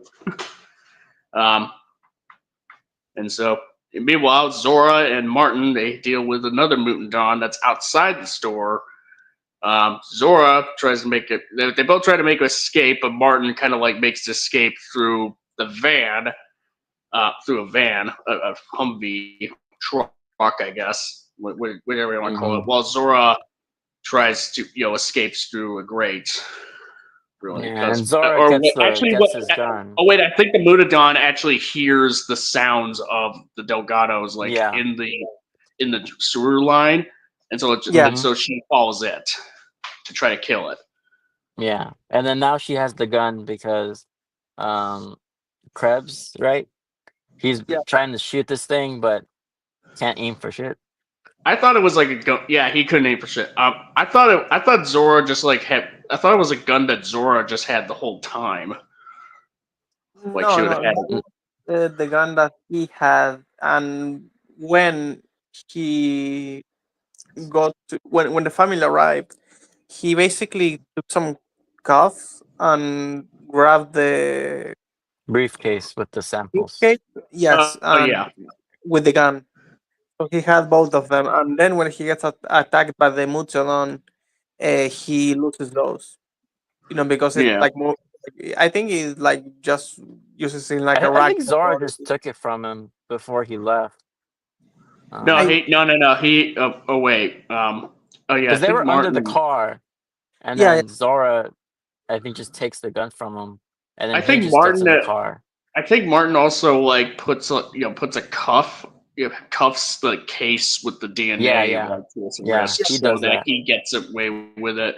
Oh, by the way, guys, before we kind of get to what comes next, have you guys noticed like how Martin Krebs driving around in the van and even needing to take a detour down a hill to get to the docks, like Dennis Nedry in the original with a thing of Yeah. DNA? Remember Yeah, that shit? Oh, the only thing that was missing was a Dilophosaurus getting his ass. Well, oh no. Well, we have a different thing that's going to come up that eats his ass, but we'll get to that shortly. yeah, yeah. and So he's driving off. Who knows where? Yeah, there's an Ankylosaurus. A random wait, Also, Ankylosaurus appears. Ankylosaurus. Ankylosaurus, yeah. Yeah. But before Which, that, like, Zora goes down the drain, sorry, go and ahead. then yeah. But like, if we were just following along, Zora goes down the drain, and then I think we cut back to them in the lab, and then they notice the helicopter, right? Yep. Yeah, she goes down, and then there's a part of I think Duncan and Duncan and Mission that Loomis, they try to yeah let a helicopter know that there's people down there, that they're down there. But of course, we have a little certain thing that was set up at the beginning of the movie comes back around. Mm-hmm. But actually it's been walking around for some time. It's before just that, that no one knows. Henry had to call the helicopter to get them. Yeah. Henry goes, and then that's when we get the first sighting of the D-Rex. Yeah. Actually, and that's the thing. The D-Rex appears before that when they're just walking around the lab outside. It's kind of like when in Godzilla of 2014, you see the silhouettes of the Mutos moving through the buildings, kind of like that, but with the T-Rex. I don't know if you guys noticed it. Hmm. I think I kind of picked up like how like the fog or the cloud or anything like are surrounding the D-Rex and obscuring it somewhat reminds me of like when the male Muto was like starting to break out of the containment, coming out Yeah, of its cocoon even. yeah. Yeah. And so the D-Rex has been walking around the facility with all of this bullshit happening for like a couple of minutes before the helicopter even gets there. Yeah. And no one has noticed. And so this guy is going to use the flare to call for the helicopter so they notice that they're there. Which And results then into probably goes the back. best thing in the entire movie, in my opinion. No, this is the best part. Not because of the action, but just like the direction is so Mhm. good. They're like, I love this part. Yeah, Yeah. Yeah, and this is where we get hints to that the D-Rex is attracted to the light. yeah, Yeah, because because the the helicopter helicopter, comes overhead, yeah, and and it has then it's one light that you can, it's using to look for the people all the time, and you can only see the light through the mist for a little bit. Yeah. mhm. I kind of heard some people complain like that the D-Rex just sort of changes size pretty much throughout this sequence. Like it goes from like really huge enough to bite down onto onto that helicopter, but then the other scene it's like not that much bigger than a T-Rex. I mean, I'll have to look at the film again at some point, and I'm Mm. not sure if that's entirely true. I I will say I was shocked when, because I both love it for it, but I was shocked by how big it looked compared to the helicopter. Yeah, same. Yeah. Like honestly, I was thinking about it today, and I hadn't heard the critics that that critique yet, but I thought of it on my own actually because I was like, it literally has a helicopter on its mouth. But then I was thinking, is this like a huge helicopter? Because of course I'm used to the Transformers helicopter, like the huge ones. But Oh like, yeah. was this supposed to be like a small one? To Well, I sneak mean, the island maybe, I mean, it should and be big enough to at least fit some people, fit like a decent amount of people in there for evac. yeah. But for Yeah. example, they were only going to bring they weren't counting on the family too, right? So like Right. maybe mm, for a crowded, like everyone having really crowded inside, but like it's still like maybe a small helicopter. And that's the thing, like if you don't know how big yeah. helicopter is, maybe the dinosaur could have like done that, but still, it Hmm. looked almost like Godzilla. Yeah. Yeah.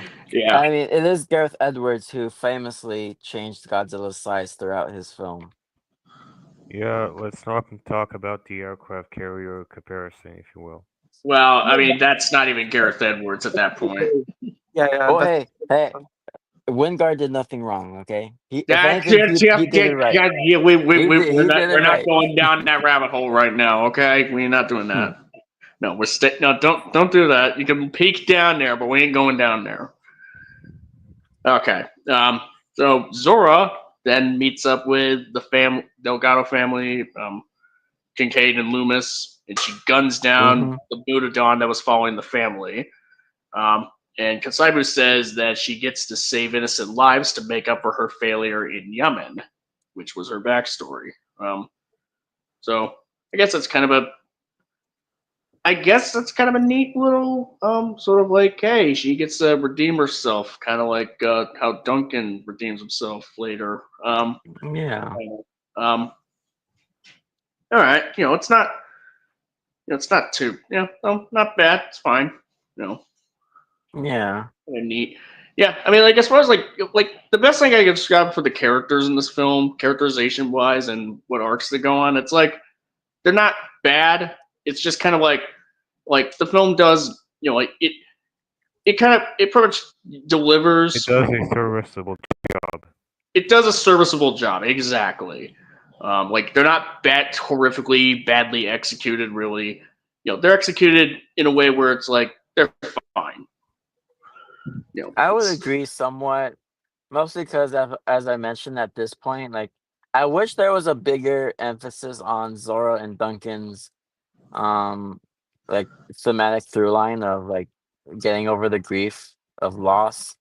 And like I think there could have been like a moment where in the confrontation with Krebs when he betrays them finally, yeah, like if there's something there, like a big scene or like we're not gonna lose any more people, or something like that. um I think it would yeah, have been like a better completion of their arcs and the themes. yeah. um Like yeah, yeah, that's why I yeah, there's say small like this would. moments. Yeah, that's why I say that this is like that. It's fine and not Yeah, real good. It's kind of where it's like the pieces are there, but they just don't quite. They just don't really connect them. Full. yeah, They're they just don't fully. take it to its fullest extent. yeah. No. And I would even say that there's basically no arc, actually. Like maybe Scarlett Johansson kind of has one, like barely at the end of the movie, like the last 30 seconds, she takes a decision that kind of closes things, and that kind of feel a little bit rushed. But then Duncan, like he doesn't really do anything wrong, like there's no arc with him. There's nothing he needs to change or anything. It's just he sacrifices himself at the end, and that's it. Yeah, but Museum. even then, like they don't really. Even then, they I, don't fully commit the sacrifice, really. Yeah, I yeah, and get you with that. yeah, I want to talk about that one later because I think that it's fine that he didn't die, but like we'll get to it like when we get to it. And then museum guy is like, I touched a dinosaur, right? Like, and that's his thing, and he does that like in the middle of the movie. So it's like you don't really have an arc, and then, well, we already talked about dad and boyfriend, so no one here really reaches anything except Scarlett Johansson.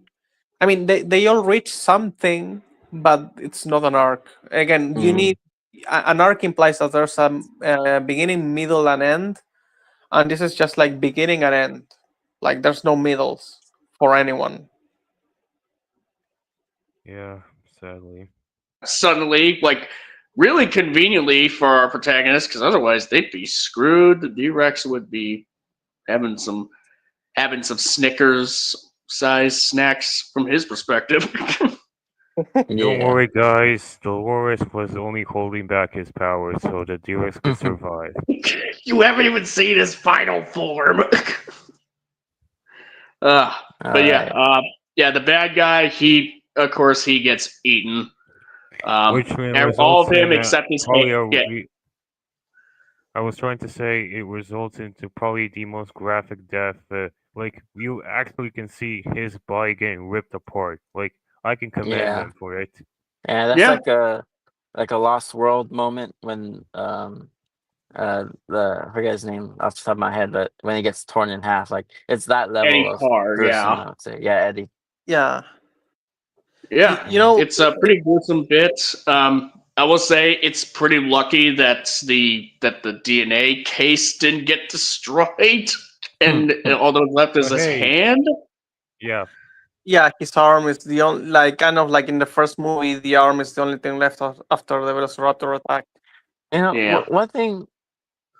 Well, it's got me. Okay, maybe I was wrong because I thought that because there was a moment in the Mutodon chase before he left where he like gets picked up and dropped like from I don't know how high, but he gets dropped, and I thought the chain had broken off on the handcuffs No, or no, something. that was the No. gun, I'm sure, and that's The when gun? That was the gun? Okay. yeah, Yeah. Okay, and then that's when he that's managed what that to. moment was. But also, I also remember that the handcuffs did get loose too, and that's why he was holding onto the suitcase instead of just having it. I think he was just holding on to it in that moment. I'll Yeah, have to rewatch it Yeah. unless you yeah, remember I better. remember it too. Yeah, he Yeah, would have to cuff it after, right before he got in the van. So and considering what I told you before, where I thought that he was going to actually be a secret good guy, yeah, well, when he came back with the fucking car running straight at the D-Rex, I was like, oh my god, they're going to do it. He's going to actually save them. Uh, yeah, he's uh, gonna save them, and then he yeah, gets fucking. yeah. I never had the impression that they were gonna try to be like, oh no, Yeah. he's actually not that bad of a guy. No, it's like, no, he's just another I hate, human I villain in a hated that. We Jurassic cannot sequel. have complex, well-defined characters in this movie. I know, but what I'm saying is, imagine if that was actually the intention of the movie. Like this guy who's just believed to be like this piece of shit by every single character in the film, and he's just trying to be a nice guy, and he gets fucking eaten. I'm trying to Like, cure heart disease, guys. guys, I just want to cure a heart disease. The girl, like, she pushed me, and I got my head like banged against like a table, and I just wanted to save her, but I couldn't react in time. I was trying to fight the Dimetrodon, the Mutodon, so you could escape. Scarlett Johansson, I'm sorry, the brakes wouldn't work, so I had to go over the island and come back to you guys to save He's you. trying to I'm the nice gaslight everybody into thinking that something else happened. It's like, no, no, no, no. Actually, Yeah, when I uh, was trying to escape, I mean, when I was trying to save you from the Mutodon, the brakes of the car stopped working, so I just had to drive all around the island to come back to save you guys. That's what happened. I don't know. Like, do you Oh, think? Did you get? I mean, I'm sure you didn't have enough time to check if the brakes were fully functional or not. I don't know about you, but I tried to press the brakes. Crazy, I know. Exactly.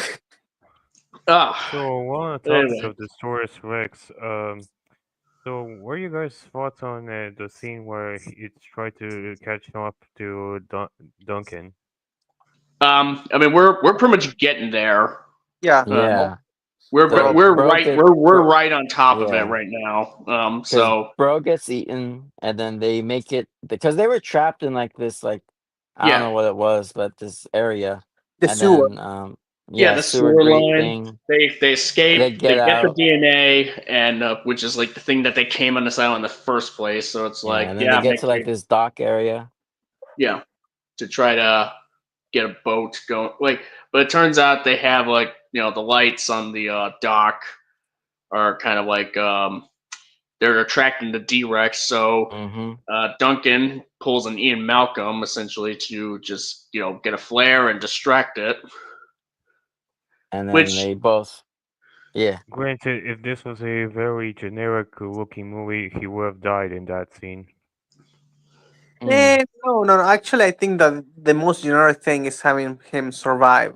Like because generic movies, for example, like Rampage, they make you think that someone's gonna die. They wait for you to cry, and once you cry, they're like, "Actually, never mind, everything's fine." Kind of like Ralph, Wreck-It Ralph. Also, that's the same. I yeah, think that it will have had more balls. I mean, the movie if he had died there, but yeah. yeah. yeah, Yeah. Zora closes the gate before, and Duncan gets out just before it closes because the yeah. Mutadon was also there. So the second Yeah, Mutadon, I mean. But yeah, back to yeah. They're like, Duncan, no, don't do it. And Duncan's all like, go, get to the chop, get to the. Well, there's no chopper because the chopper got Get to the destroyed. But boat! get to the boat. Um, so he distracts the D-Rex. The D-Rex moving really conveniently slowly approaching him, just kind of as opposed to just being like, oh hey, there's some food. I'm gonna nom nom on you. Just pretty slowly actually approaching him. Yeah. And they think he's dead, as they escape. But so basically what's happening is that he turns on the flare, then he swims away for the thing to follow him, and there's this like little path between the trees where he just kind of like in Predator actually, where he when Schwarzenegger like has his back against the ground and he's covered in mud. Well, basically like that, but like you have the flare and this thing is coming up to you like really slowly. My yeah, mom was like, I don't know why he survived. Like they did the thing they always do in this type of movies, and I was like, when I was watching the movie, I was like, well, this is the part where he throws the flare away and then he swims between the thing's legs and escapes, right? And no, then they cut away, and I was like, he's gonna survive because to me, actually, it's 100% believable that he escaped. Think about it; it's really dark. There's a lot of water, so he can just literally swim beneath the thing, and it wouldn't really notice. And also, he's black. Come on, Oh, come on, man. Oh, no. in the darkness. Okay, like can we be realistic? He just throws the flare away, swims in the dark waters, and just lives. Dude, I've yeah, seen dogs doing that with Speaking of tigers. one who actually lives, the Saurus Rex, he survives the movie. Yeah, yeah. Yeah. I was honestly, I was kind of pleasantly.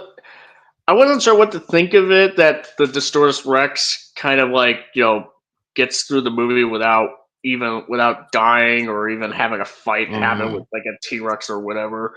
But Or I Spinal, or kind of I Emoza. kind of glad that they didn't go that way. Strangely enough. I don't yeah. I know. mean, Like it doesn't honestly, make or break. Like it's not like it makes or break the movie whether or not they include a Yeah. fight, have the D-Rex fight another dinosaur or not. But it's just like I kind of appreciate they just didn't go the route before what we've seen before. Yeah. yeah. Like Yeah, honestly, I've seen some people complain that the dinosaurs don't interact with one another. Which, by the way, I think that's kind of stupid because, to be fair, in Jurassic Park, there's two interactions. The Tyrannosaur is hunting Gallimimus, and then it fights the Velociraptors, and then uh, like that's kind of it. So you have two interactions. Here you have one between the Velociraptors and the Mutodons, and also a fight why? Like I'm not 5 years old, you know. Like I don't need a Also, fight movie. you're forgetting about the scenes with Moza and the Spinals. Oh yeah, that's also an interaction. I mean, I'm guessing what those critics are trying to say is like they don't. Basically, yeah, they just want fights, which I think is very juvenile. You know, like judging a movie on how many fights it has. Speaking of Yeah, juvenile, do yeah. you think It's in this that the stories can be a dominus? Can you I, repeat that? Speaking of juvenile, do you guys think that the stories can be a dominus?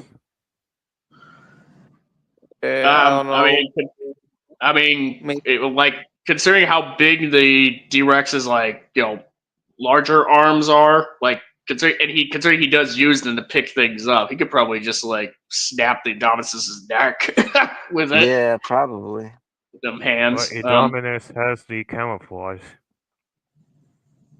I mean, if it Okay, could sneak up on it, maybe. Um, but given the size and the reach that the Distortus Rex has, if it can grab onto the Nominus, then it can probably, yeah, like snap its neck or its arms pretty easily. I think so. yeah, Yeah. But, you know, one thing is that, you know, I think that there could have been more opportunity to show, you know, sympathy for the Distortus Rex. yeah, If like the reason, like if it was like explicitly shown that the reason it's slow is because its like limbs are malformed or it doesn't know how to move, and that's why it's like if it was like limping and like dragging itself, um, I think You that can would have kind of shown see some that sympathy for it. when he was trying to catch up to Duncan, his arms were twitching a bit. Yeah, I can see how like hmm. there's some of that showing through, but like Hmm. Yeah. It could have just been a little more yeah, of that, yeah, Or just something, I a think little bit more. a part of me wished that when the Saurus Rex was roaring, that the entirety of his blood was spilling out of his mouth to show that this thing was in pain. Actually, yeah. I'm trying to. Eh, I'll have. Yeah, I have to like look at the film again, maybe, and just try to keep some of these in note. I guess like to yeah, see if there's anything else to indicate that the Distortus is supposed to be like maybe not fully sympathetic, but at least it's like, yeah, this thing should not have been created. Like, we're yeah, sorry, guy. I We mean didn't the yeah, ask you highest. to be. The highest compliment I can give to D Rex is that it actually acts like a natural animal, which is something I can applaud it. Yeah, true. Yeah, yeah, yeah. But yeah, we're pretty much approaching the end. So they notice a flare being shot up by Duncan because it turns out to be alive, mm-hmm. and they're gonna come get him. Which kind of begs the question. Which then begs the question: like, if the D Rex is attracted by light, wouldn't he be attracted by that flare? We also able to swim underwater. Well, I mean, the D Rex. If the D Rex can't swim underwater, that'd be one thing. But yeah, that's probably the Yeah, old. I mean, considering we would just have to like infer that it doesn't swim, that can't swim because we don't. There's yeah. never I been an mean, instance we don't see I it. think it's there because like it's not like it chases them further out once they're out of reach in the water. Yeah, but also So I like it's also the fact that if it's not looking at them anymore, it's probably not going to notice the light of the flare. mm, Also, Yeah, maybe. maybe he's just kind of moved on at that point. He's just like, yeah, ah, whatever, fuck it. I'm just gonna go. I don't know, eat a Muradon. I don't care. Whatever. Yeah. Um. And so yeah, they pick up Duncan, and then they start riding off into the sunrise, kind of like the original Jurassic Yeah, Park. and But they notice a pod Which of they pay dolphins. homage to it.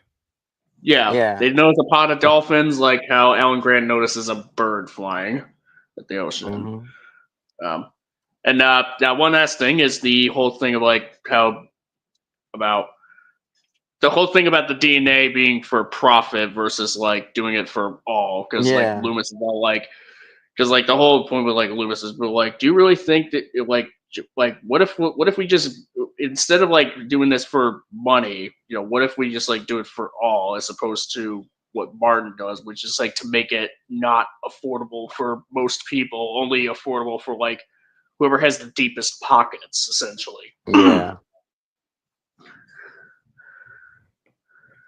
Yeah. Yeah. So and yeah, they both make a decision to open source it for everyone, and then we get that nice final shot of the sunset. Even the sunrise. Yeah. Yeah. And it's even kind of similar in style to when the credits Yeah. pop up, like in the Sunrise. original. Yeah, it's Yeah. definitely pretty noticeable. Mm-hmm. Not in a bad way in this particular case, but I would say it's not too yeah. bad. Like, pretty on the nose, but you know, No, I said it's fine. Yeah, it's not yeah, bad. I like it. But I think that's pretty much all the plot gone over for Rebirth, pretty much. yeah, Yep. Yeah. I definitely have. I don't know about you guys, but I would say I definitely have issues with the movie, but I don't think it's anywhere as bad as a lot of people are saying it is. Really, like yeah. there's some goofy stuff for sure, some tisms, Yep. but and I'm sure we pointed them out, and I'm sure there'll be others pointed out in the future. But definitely not quite as bad. Definitely not too It, bad. Let's just I say. it wouldn't even call it bad. I would just call it above average. Yeah, I think that this movie has that problem where it's like people are already fatigued with this fucking franchise because of, well, Jurassic World basically. So now they are super inflexible. I think that would be the word. Like they're super critical. It's like they're compensating all the hate they felt for the previous ones with this one. But also, it is true at the same time that saying that it's better than the last two is not really saying much. By a So long margin. yeah, mm, but again, Yeah, it's like such a low bar that if you say it's better than the last two, it's basically an insult. So yeah, I would even say it's better than 3. Even. yeah. I Eh, also for it's me, it's a neck and neck. Well, I do think this movie is slightly better than Flea. I do think Flea has more iconic moments, like the scenes with T-Rex or the Spino or just the pterodons in general. Or the yeah. Velociraptor saying Alan. We No, do like not talk about that. to be fair, like Boros is still the best villain in all of Jurassic Park, and the Pteranodons. That thing with the Pteranodons, I think, is one of the highlights of the entire franchise. This movie, like the scene with the helicopter, like that part is really good, but it's not like an entire sequence. The There's way a Yeah. the scene Pteranodon, with the Spinos. There's a scene with the T-Rex. Yeah, what about yeah, we talked about the Mosasaurus and Spino scene and the I, T Rex I scene. yeah, So, I know. I wasn't like finished. I was saying that most of the best parts of this movie, I feel like maybe are like in the beginning, and that's why maybe by the end of the movie, some people might feel a little bit, like, so what have the you T done? Rex sequence is pretty far in the movie, like maybe over halfway through it actually. mm, Yeah, but So, for example, like I liked it, but again, I didn't feel that tension because the way I felt things were going, I felt like the T Rex wasn't really taking it seriously hmm. because like no one really dies, like not even the boyfriend dies, and it's like if you're not even going to give them an arc that closes, like kill the fucking boyfriend, like give some stakes to the story because no one's dying, and everyone who dies is an extra basically. Let So mm, Duncan die. At least he would have some kind of a sacrifice, if you will. or yeah. Yeah. who should have died also, like one of the daughters, like the older one with the boyfriend, maybe even like just kill someone, like the boyfriend is Mm, kill, like you start to like him and suddenly boom he dies, or maybe I don't know, like the girlfriend or like the oldest daughter dies. Like I never liked her, I thought she was annoying, Actually, she had any more than the boyfriend. So like, if she had died, I wouldn't have minded that much. But like, it's the impact on the dad and the sister and the boyfriend that would have like made me feel something. Uh, Yeah. so the T-Rex scene to me was the point where I was like, okay, none of these people are going to die, so like, why should I care?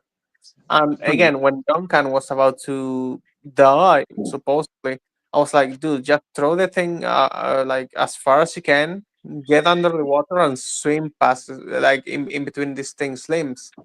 That's it. So eh, it's a very safe movie in that regard, and Yeah. it's because the deaths are not like PG-13 in a bad way. Like, they're good, but they never mean anything because they never kill anyone important.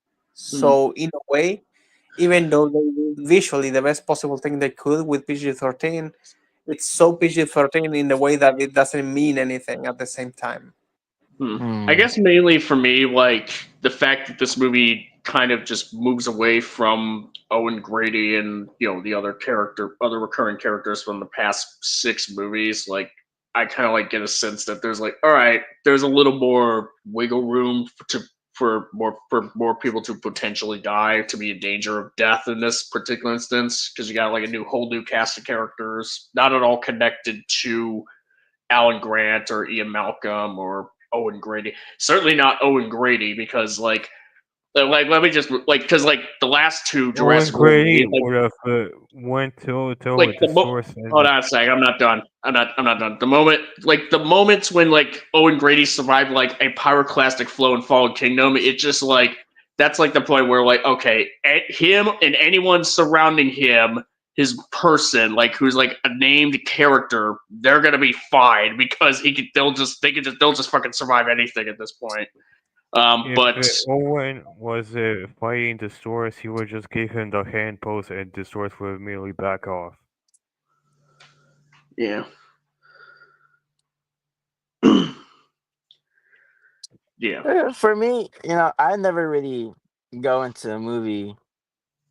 Um, I guess like wanting my characters to die explicitly. Because I can get plot. I get plot armor is a thing, but also like I felt like in this movie there was enough like reason to be worried about our characters. Because for the most part, like in some instances, like they are in danger or they have very close calls. Yeah, the thing is, I don't want Um, characters to die.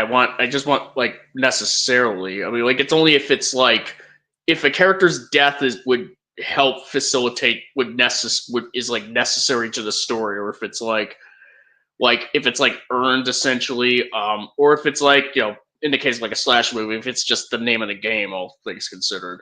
Yeah, But in the case of Jurassic Park, it's I want the sense that these characters could die. I don't necessarily I mean, in the original Jurassic Park, you could argue oh, that movie, just when you have the two kids in danger, it's you get the sense that they're gonna die even when they're not going to, because that's I don't you get the sense even though they don't die, even though Sam Neill or Ian Malcolm don't die in that movie, you still get the sense that they could die because of just the situation that they're in, and you care about the mm, characters pretty much.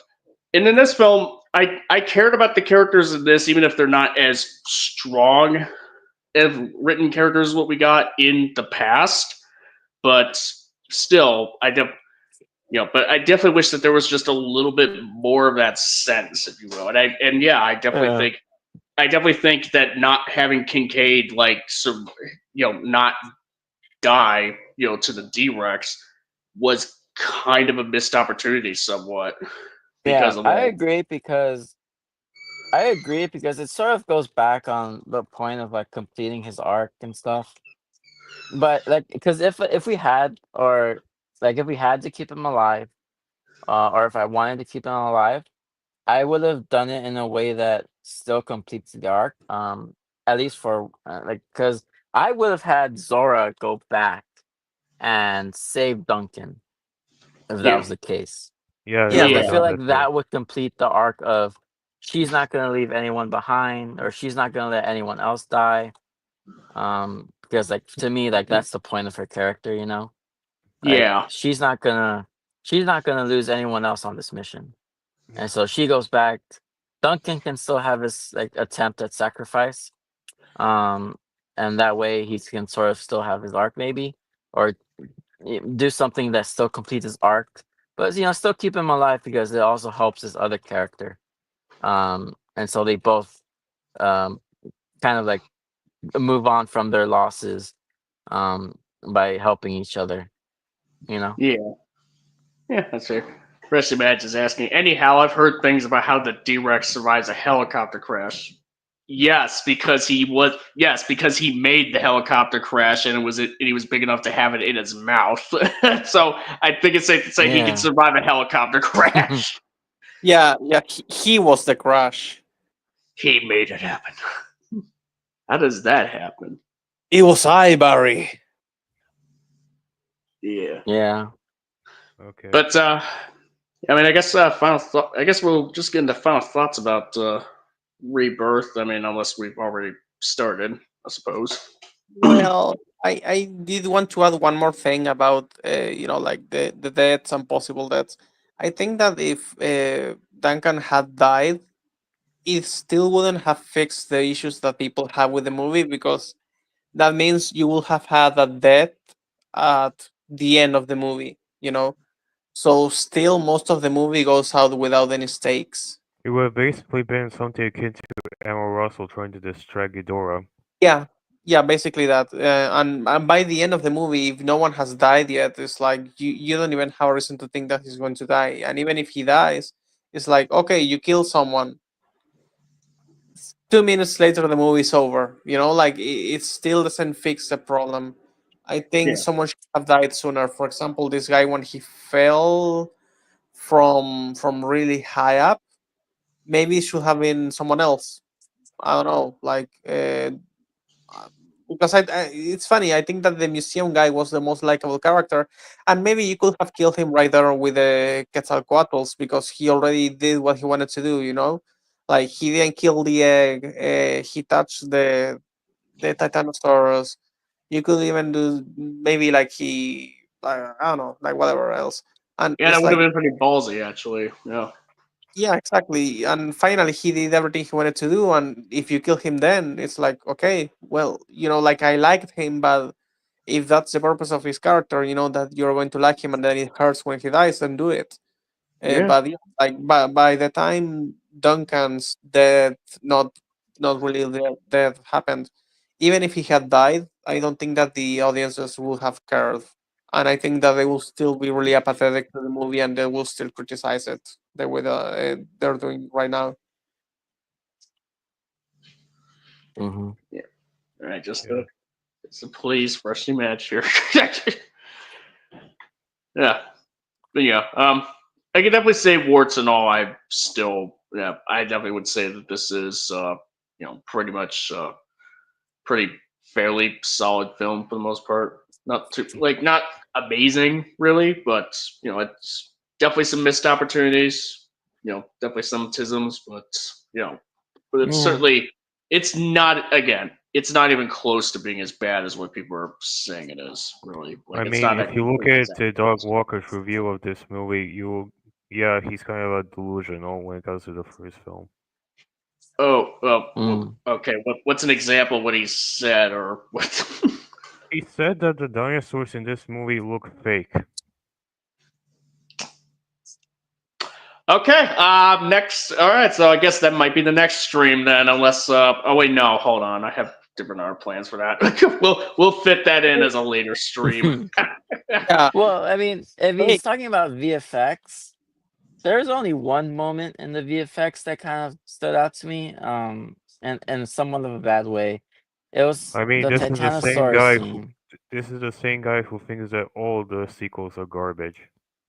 I The mean, same that's guy who it's the same guy who thinks that that it was so obvious that it should have been really obvious that the Indoraptor was part Indominus Rex was part raptor. I mean, it's the same guy who was the nostalgia critic, so that's it. Well, he is the nostalgia critic. He remembers it, so you don't have to. The bad By card. remembering through him is basically having like I don't know, like that. What's the name of the thing that they want to fix in Planet of the Apes? Alzheimer's. Yeah, I rather have Oh yeah. Alzheimer's. Remember it for me. Shit, like I really don't like the guy, and his commentary in specific. I don't like. Yeah. Yeah. Kaiji Yeah. Kuro just said that people are so unnecessarily harsh on the Jurassic sequels for like no reason. For Let no me see. reason. Well, I mean, a couple of them people, understandably harsh. Like a couple of the sequels, not all of them, but there's a Did he couple. mean by CGI, or did he say that like as the quality of the movies themselves? He said that all the dinosaurs look fake and garbage. Mm. I mean, I have to Captain. assume that's from CGI or like a Yeah, CGI that's yeah, point of criticism. yeah. Like if someone could easily just turn around and just turn it around and say, "Well, I didn't think the dinosaurs looked that bad." Like, I mean, Yeah, yeah, it'd be nice if there was like more practical effects involved, or at least a good mix between the two, like there was in the past films. But as far as CG dinos go, like these look probably some of the better CG dinos in the series that we've gotten, at least Yeah. in the Jurassic World lineup. Yeah. okay, I just saw the comment. Yeah, people are so necessarily harsh on the Jurassic sequels for like no reason. No, people are harsh because they're really bad. Not all of them, but like if you're talking about like Jurassic World, like Dominion and Kingdom, yeah, no, they suck. Kuro. I'm sorry, like they're pieces of trash. Like you can Oh, like that's them. Vic, by the way. Oh no, that's Kuru. Never mind. Oh god What? damn it! Oh my What? god! Oh no! Oh no, sea monster is becoming delusional. Oh It's no! Oh no! Oh no! I'm having dementia. No! Alzheimer's mentioned and summer taken.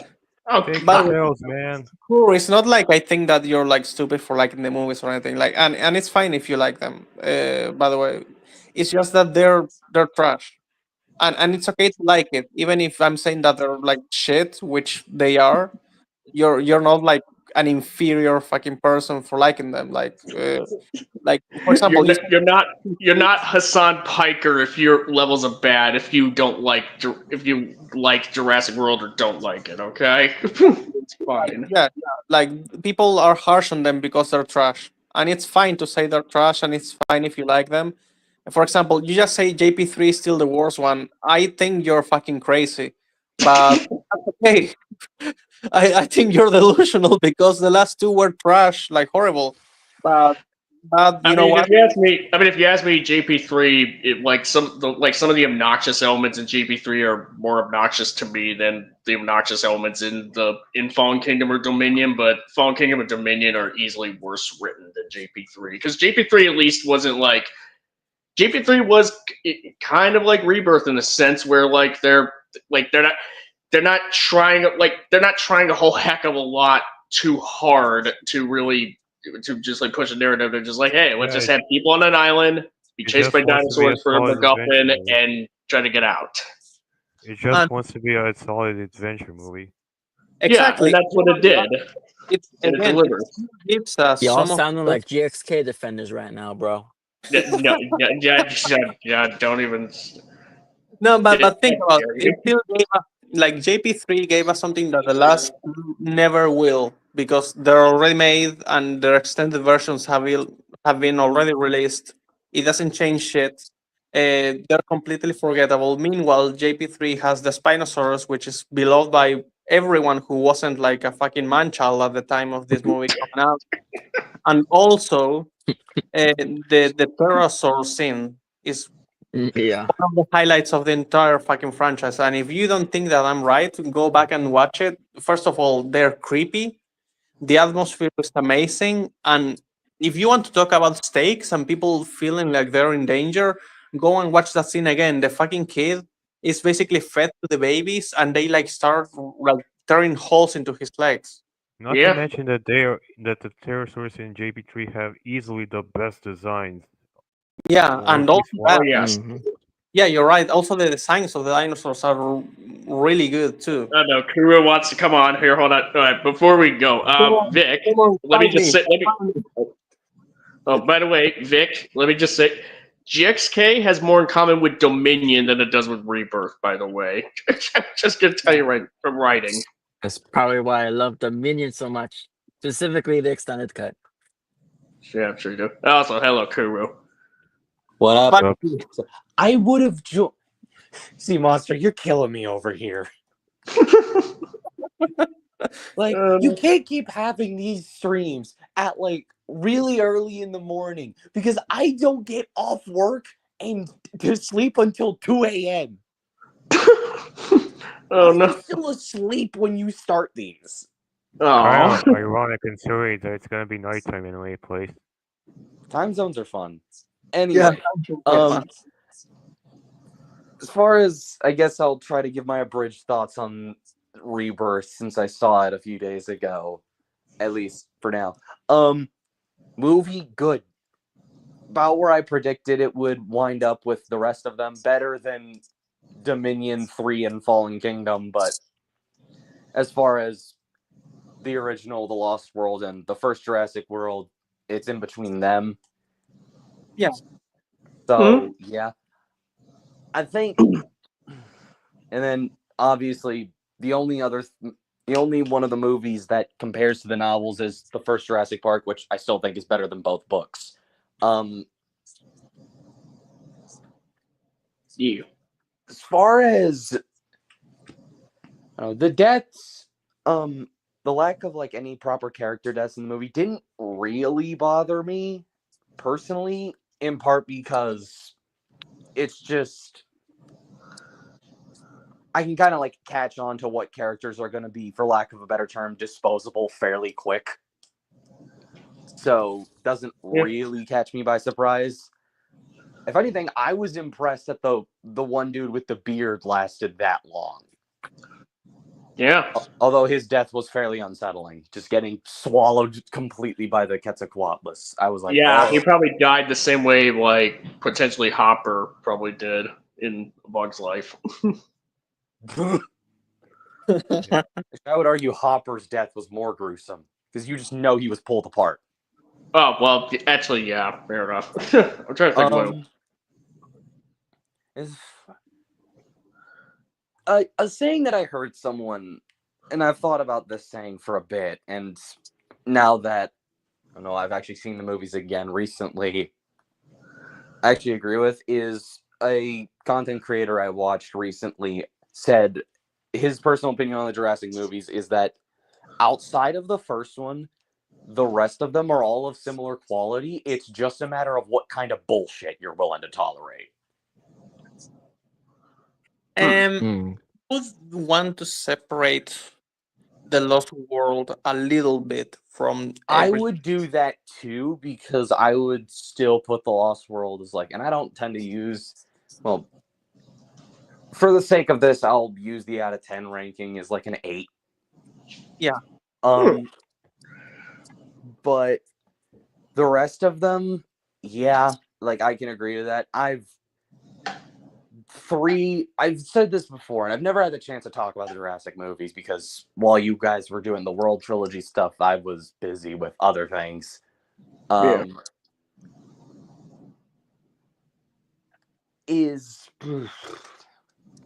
Sorry, I'm having to like really kind of hurry my thoughts along because I knew you guys were wrapping this up soon. Yep. But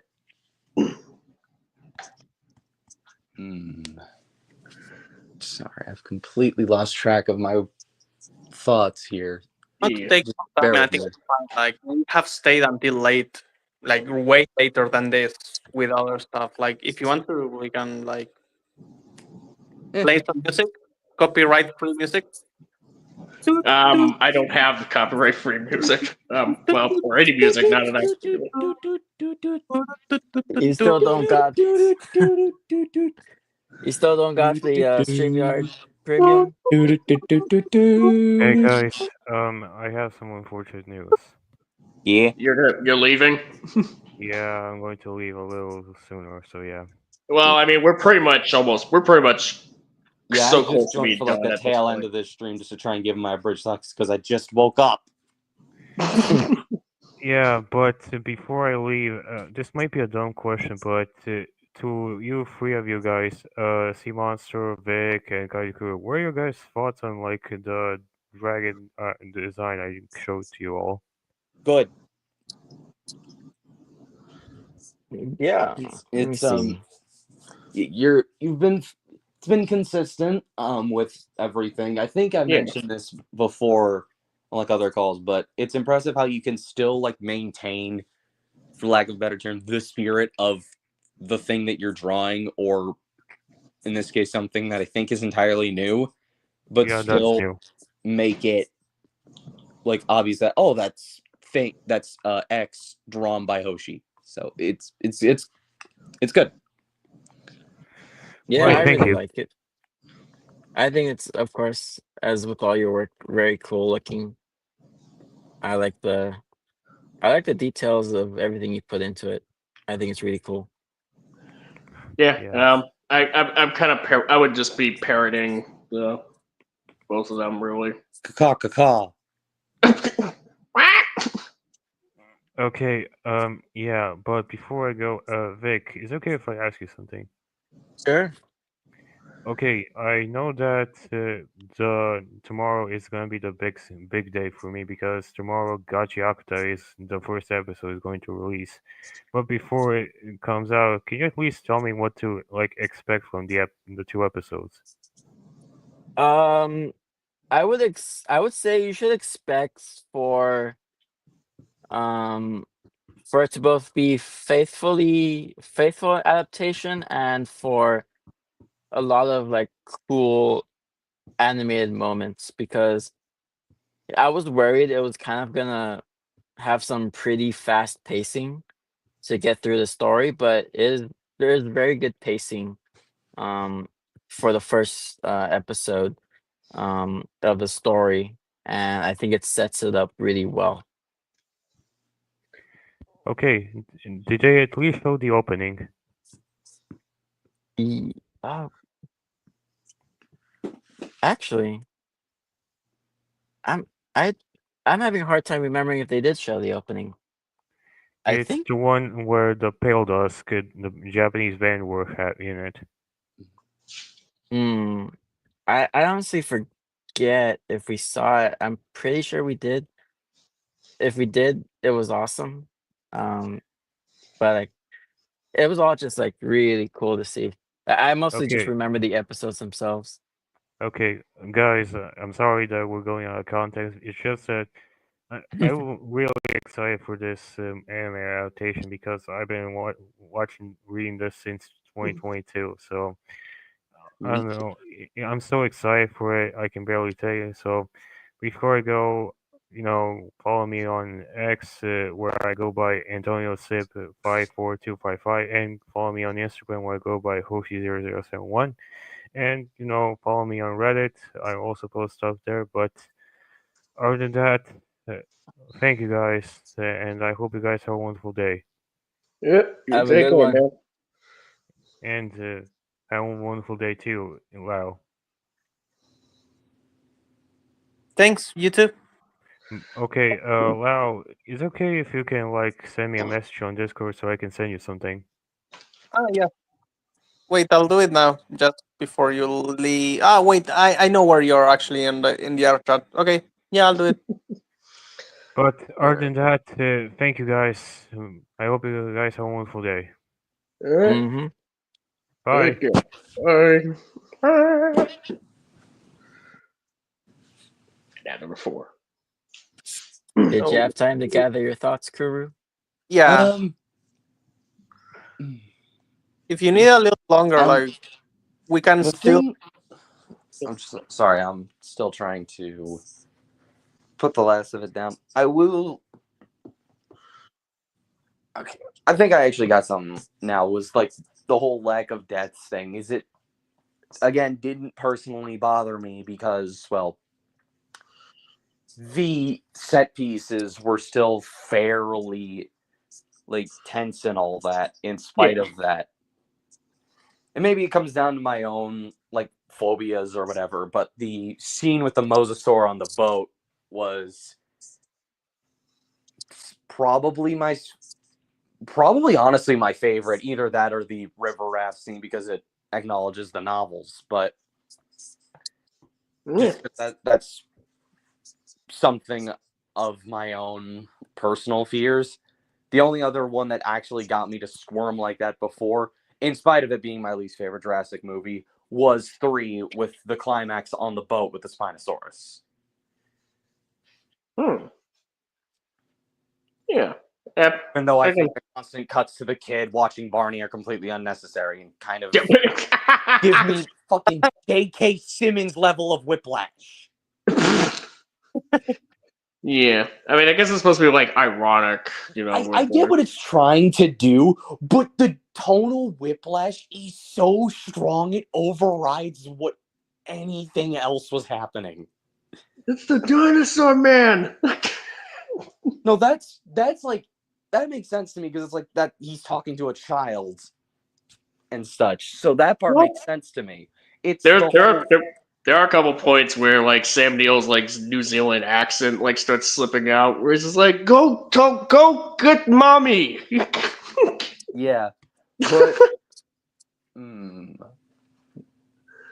I guess one thing I will say is, despite what some people are saying on Twitter, the D-Rex is still probably a better villain than the Giga because at least it killed someone.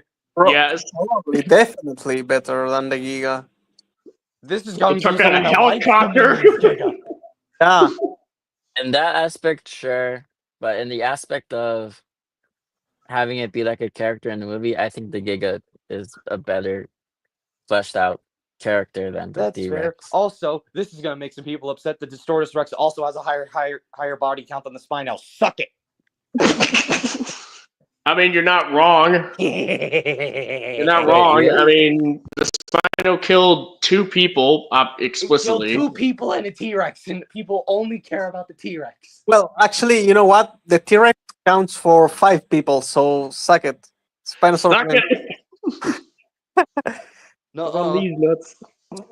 How many people fit into a T-Rex, huh? Huh? probably more than 5. At least 10. I think we're underselling how fucking big that T-Rex was. I said at least 10, so I'm technically right. Shut up. Oh, man. Ugh.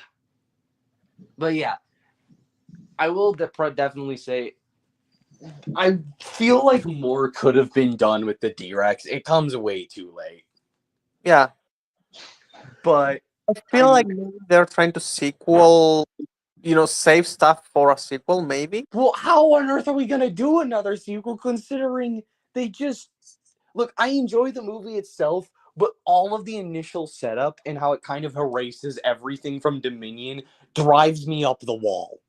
Yeah. Like, Yeah. why? It just feels like he was trying to make it impossible to do any more sequels to the Jurassic series, which I guess fair, but also you know what's going to happen. So you've just kind of killed whatever potential I get what you were trying to do, maybe, is make it so that they can't make anymore, but you know they still are, and you just sabotaged whatever potential they could have had. Well, maybe someone was flying a plane and it's like lost. It's like, where are we? And suddenly it's like, oh, look at We're that. going to wind up on an island again. Great. Yeah. Or maybe someone is going to the Bahamas and they just took the wrong boat,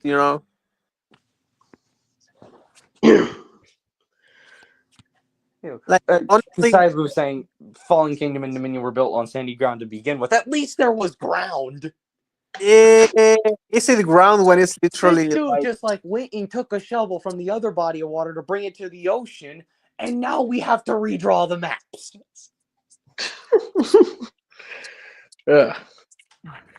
But yeah. wish By the more way, was. I think it's also one last thing. Yeah. The treatment of the velociraptors in this movie was really funny. yeah, Like, Oh, I'm sorry, I man. thought this movie was kind of funny. it has Yeah. a lot of fun parts, and it never goes into like Marvel humor. Yeah, it doesn't go in. I feel like all of the humor is kind of isolated to that one kid, which I think is fine. Like, Yeah. he's all right. I thought he was probably my second favorite character in the movie, to be honest. Yeah, him and Museum Guy actually had the humor basically to themselves. Yeah. Yeah, he's also nice, and I will say I did really enjoy his scene watching all the Titanosaurs. Yeah. That was very sweet. Is just having a dinosaur nerd again be in awe of the dinosaurs. That never not works. Yeah. And just a few smaller things before we cut this off. This is the best T-Rex design in the whole series, and I will stand by that. Yeah, no, we start the same. Yeah, like honestly, it's it's just the best one. For one, I think I've talked about this before on other calls, but not on stream. Is the reason I think this one is the best is because it finally gives the T-Rex some like proper chunk. Which makes sense, especially when you realize that Rexes were kind of in pardon my French here, brick shit houses. They were big. And this is, I feel, the first Rex to really kind of ride home on just how heavy T-Rex actually was. In part because Gareth Edwards was really good at making these dinosaurs feel huge. Sometimes too huge, but yeah, The Yeah. T-Rex. yeah, the T-Rex. That one. Okay. Oh, jeez. My friend, like, pulled a joke on me when that thing showed up. It almost killed me in the theater. But I will say, again, just kind of wish more was done with the D-Rex. I wish more was done with a lot of the dinosaurs in this movie. It leaves me wanting, even though the movie's already fairly long, I kind of wish there was another half hour to it. That's actually literally what I told C. Like, if there's an extended version, I don't want it to have just like one or two scenes. I want it to be like 20 minutes at least. Yeah, release the Gareth cut. Ah, yeah. But yeah, that's my own personal take on this movie. It was just good. It didn't have to be as good as the first one, which is my favorite movie ever made. It was never going to be.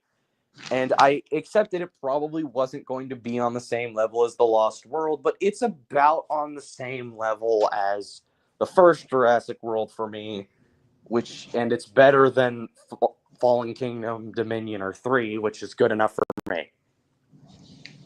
Actually, like the variety of the action, I think is what makes it one of the best ones. Yeah, actually, every like set piece is very, very different. Yeah, kind of like JP3 tried to do. Like with the Pteranodons, you had like the mist and like the having to like escape like in the air. Then you had like the water with the Spinosaurus, but it wasn't the same as with the Momosaur. Yeah. Momosaur? You know what I actually am? You know what this movie reminds me of? Yeah. The Telltale Jurassic Park game. With like the final set piece being with the D-Rex, like which is responsible for killing the main human villain, just like how in the Telltale Jurassic Park game, at the end of it, the T-Rex is responsible for killing the last the last of the human villains, and they have to get rushed to a boat while dodging the thing in order to make it work. But by the way, I wanted to ask everyone, like, is there something that after this movie you're like, okay, this is it, no more of this specific thing? I would feel like this would be the time to just let the Jurassic series sit for a while. Mhm. Obviously, Camp Cretaceous and Chaos Theory got their own thing going on, which I still need to watch. I've heard good things about it. But I feel like for now, just let it sit. Let it just kind of go dormant for probably a decade and just let people decompress. It's not like we're going to be pressed for dinosaur related stuff in the meantime. Well, Although, with how successful this movie's been, I doubt it. yeah, that's what I was about to say. Like they say that it's probably going to make 1 billion, just like the previous one.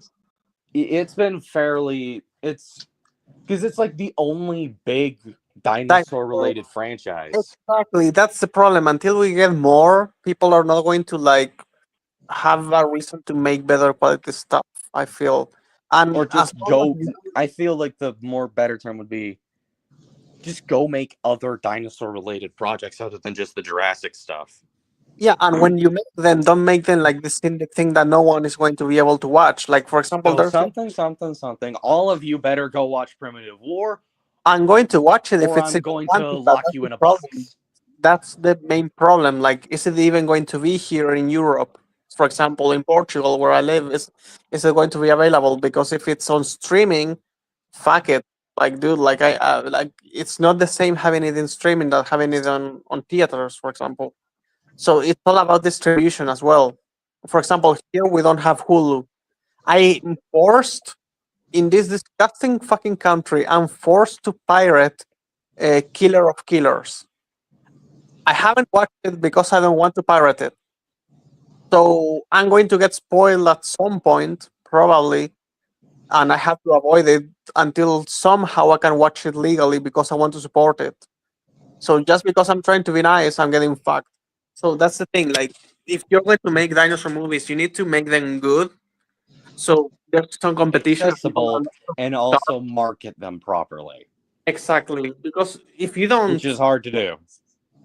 I mean, no, it's. I mean, distribution is expensive. Yes, but if you make a good movie, like people are going to like fund it. That's the thing, and you Well, need. To, I mean, that's true, but also Transformers 1 bombed. yeah, but the thing is, Transformers One was like one of yet another kids movie, And if you make a I dinosaur would, movie, yeah, I would probably. There's a clip from a show that I feel perfectly goes into, I feel, the fatal thing with TF1. And I love that movie. It's probably my second favorite or favorite movie of last year, around with Sonic the Hedgehog 3. But But there also, is. I would remind you that the movie has a producer that basically wanted to sabotage it, and all the clues leading up to that conspiracy theory are coming true now that Michael Bay is supposedly back. So, Pat Lorenzo Aventura, if I find you, I'm gonna fucking no, actually kill you in Minecraft. In Minecraft, In Minecraft world. Minecraft world, exactly. Yeah. He isn't here to save you But I'm now. going to do it. Like if I ever go on the streets and I see Lorenzo Bonaventura, I'm going to do something. Something. I don't know what, but I'm going to do something. Okay, like that guy literally ruined Transformers. Anyway, what I was going to say, is, if you had good movies, not like 65, which is really bad. Don't do eh, 65. Yeah, you're the first person I have ever heard like saying like not something bad about it. But what I'm trying to say is, if It's you have Vic, good okay? I don't think this man is capable of hating anything. okay, yeah. Well, Apparently, Vic doesn't like the mask of the Predator from Badlands. Apparently, Okay, but there's a difference between not liking something and hating it. yeah, and also the mask, like the movie hasn't come out yet, and he might like it afterwards. So like just time. yeah. The thing is, as long as there's no competition, people are going to be so starved that it doesn't matter if you give them Rebirth or Dominion. They're going to keep making $1 billion. and that's the problem. Because if you don't have a difference between Dominion and River when it comes to how much money it makes, then the producers are going to keep making cheap bullshit. And now that there's no dinosaurs in the outside world, you have to just make up stupid reasons for people to go to the island, which we have already run out of, by the way, by the time we go to JP3. So, like, this one was the movie that was going to do it, and it had basically a video game plot. Like, everyone knows that. And that's why it worked, right? Because people were like, okay, this is supposed to be just fun, da, da, da. But now it turns out that it's not like the best either. Like, it's fine. So we need more, and we need good stuff to compete with this if we want it to like get better. Yeah, like I mean, I'm cool with a movie like Rebirth pretty much every once in a while, but I pretty much don't know if I necessarily think like we either take a break or if you are going to do a sequel, like have it be if you're which I know for a fact that they will because this movie is on track to make a shit ton of money, at least up to this point. Like they should like make a sequel that has like ideas to try to move this franchise like forward, commit to it, and do it really well. Because yeah, like I don't know how you can possibly has learned how to fly a helicopter. Yeah, I mean that's kind of the basic. I mean, as of right now, like I mean, I'm cool with this movie being made. Movie as it is. It didn't have to be the 10 out of 10 masterpiece, blah, but it was a fun enough movie that I could walk in, think, I enjoyed that, and then kind of walk out and Yeah. talk about it a little. I enjoyed something Kill Big Pharma. Yeah. Like I enjoyed that part. But yeah, Eat the rich. I guess Eat the rich. Whoa, now let's not get political. okay. The Jurassic series has always been political. No, I gotcha. Yeah, just. But anyways, yeah, I guess Oh, we'll no, just Loud. kind of. Okay, just up loud just is gone. I killed him finally. Oh, you killed him. All right, Damn I guess we'll just like finally just close this stream out here and Yeah. I'm done yapping. yeah. All right. Well, thank you all for coming on. Thank you all for stopping by, listen, what have you. And Hoshi gave his did his shilling, but before we go, who else wants to do some shilling? Go support Sea Monster because we're going to be tackling Platoon soon. We'll need all the mental support we can get. Yes. But yeah.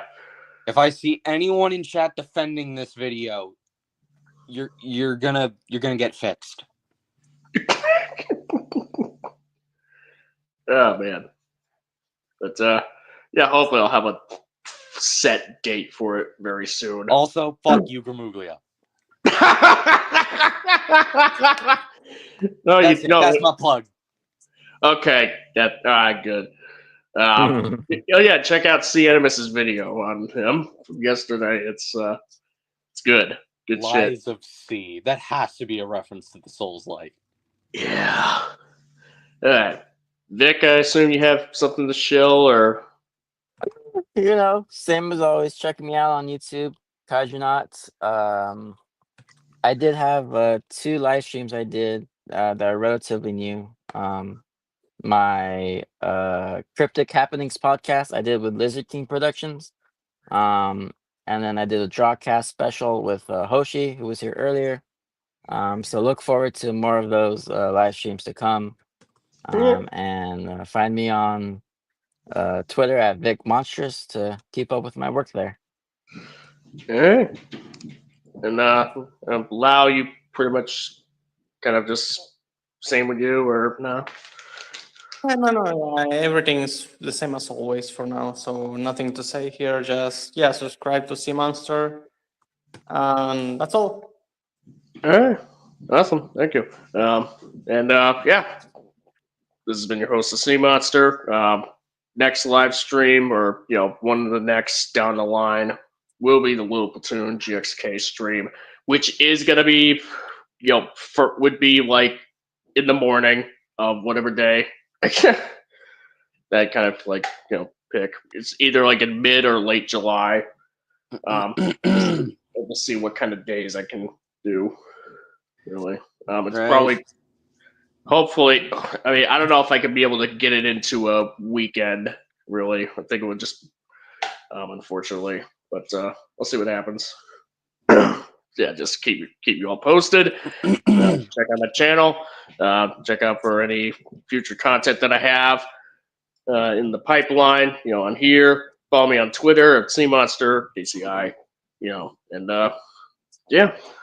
See you all later. Peace. Bye. Eh.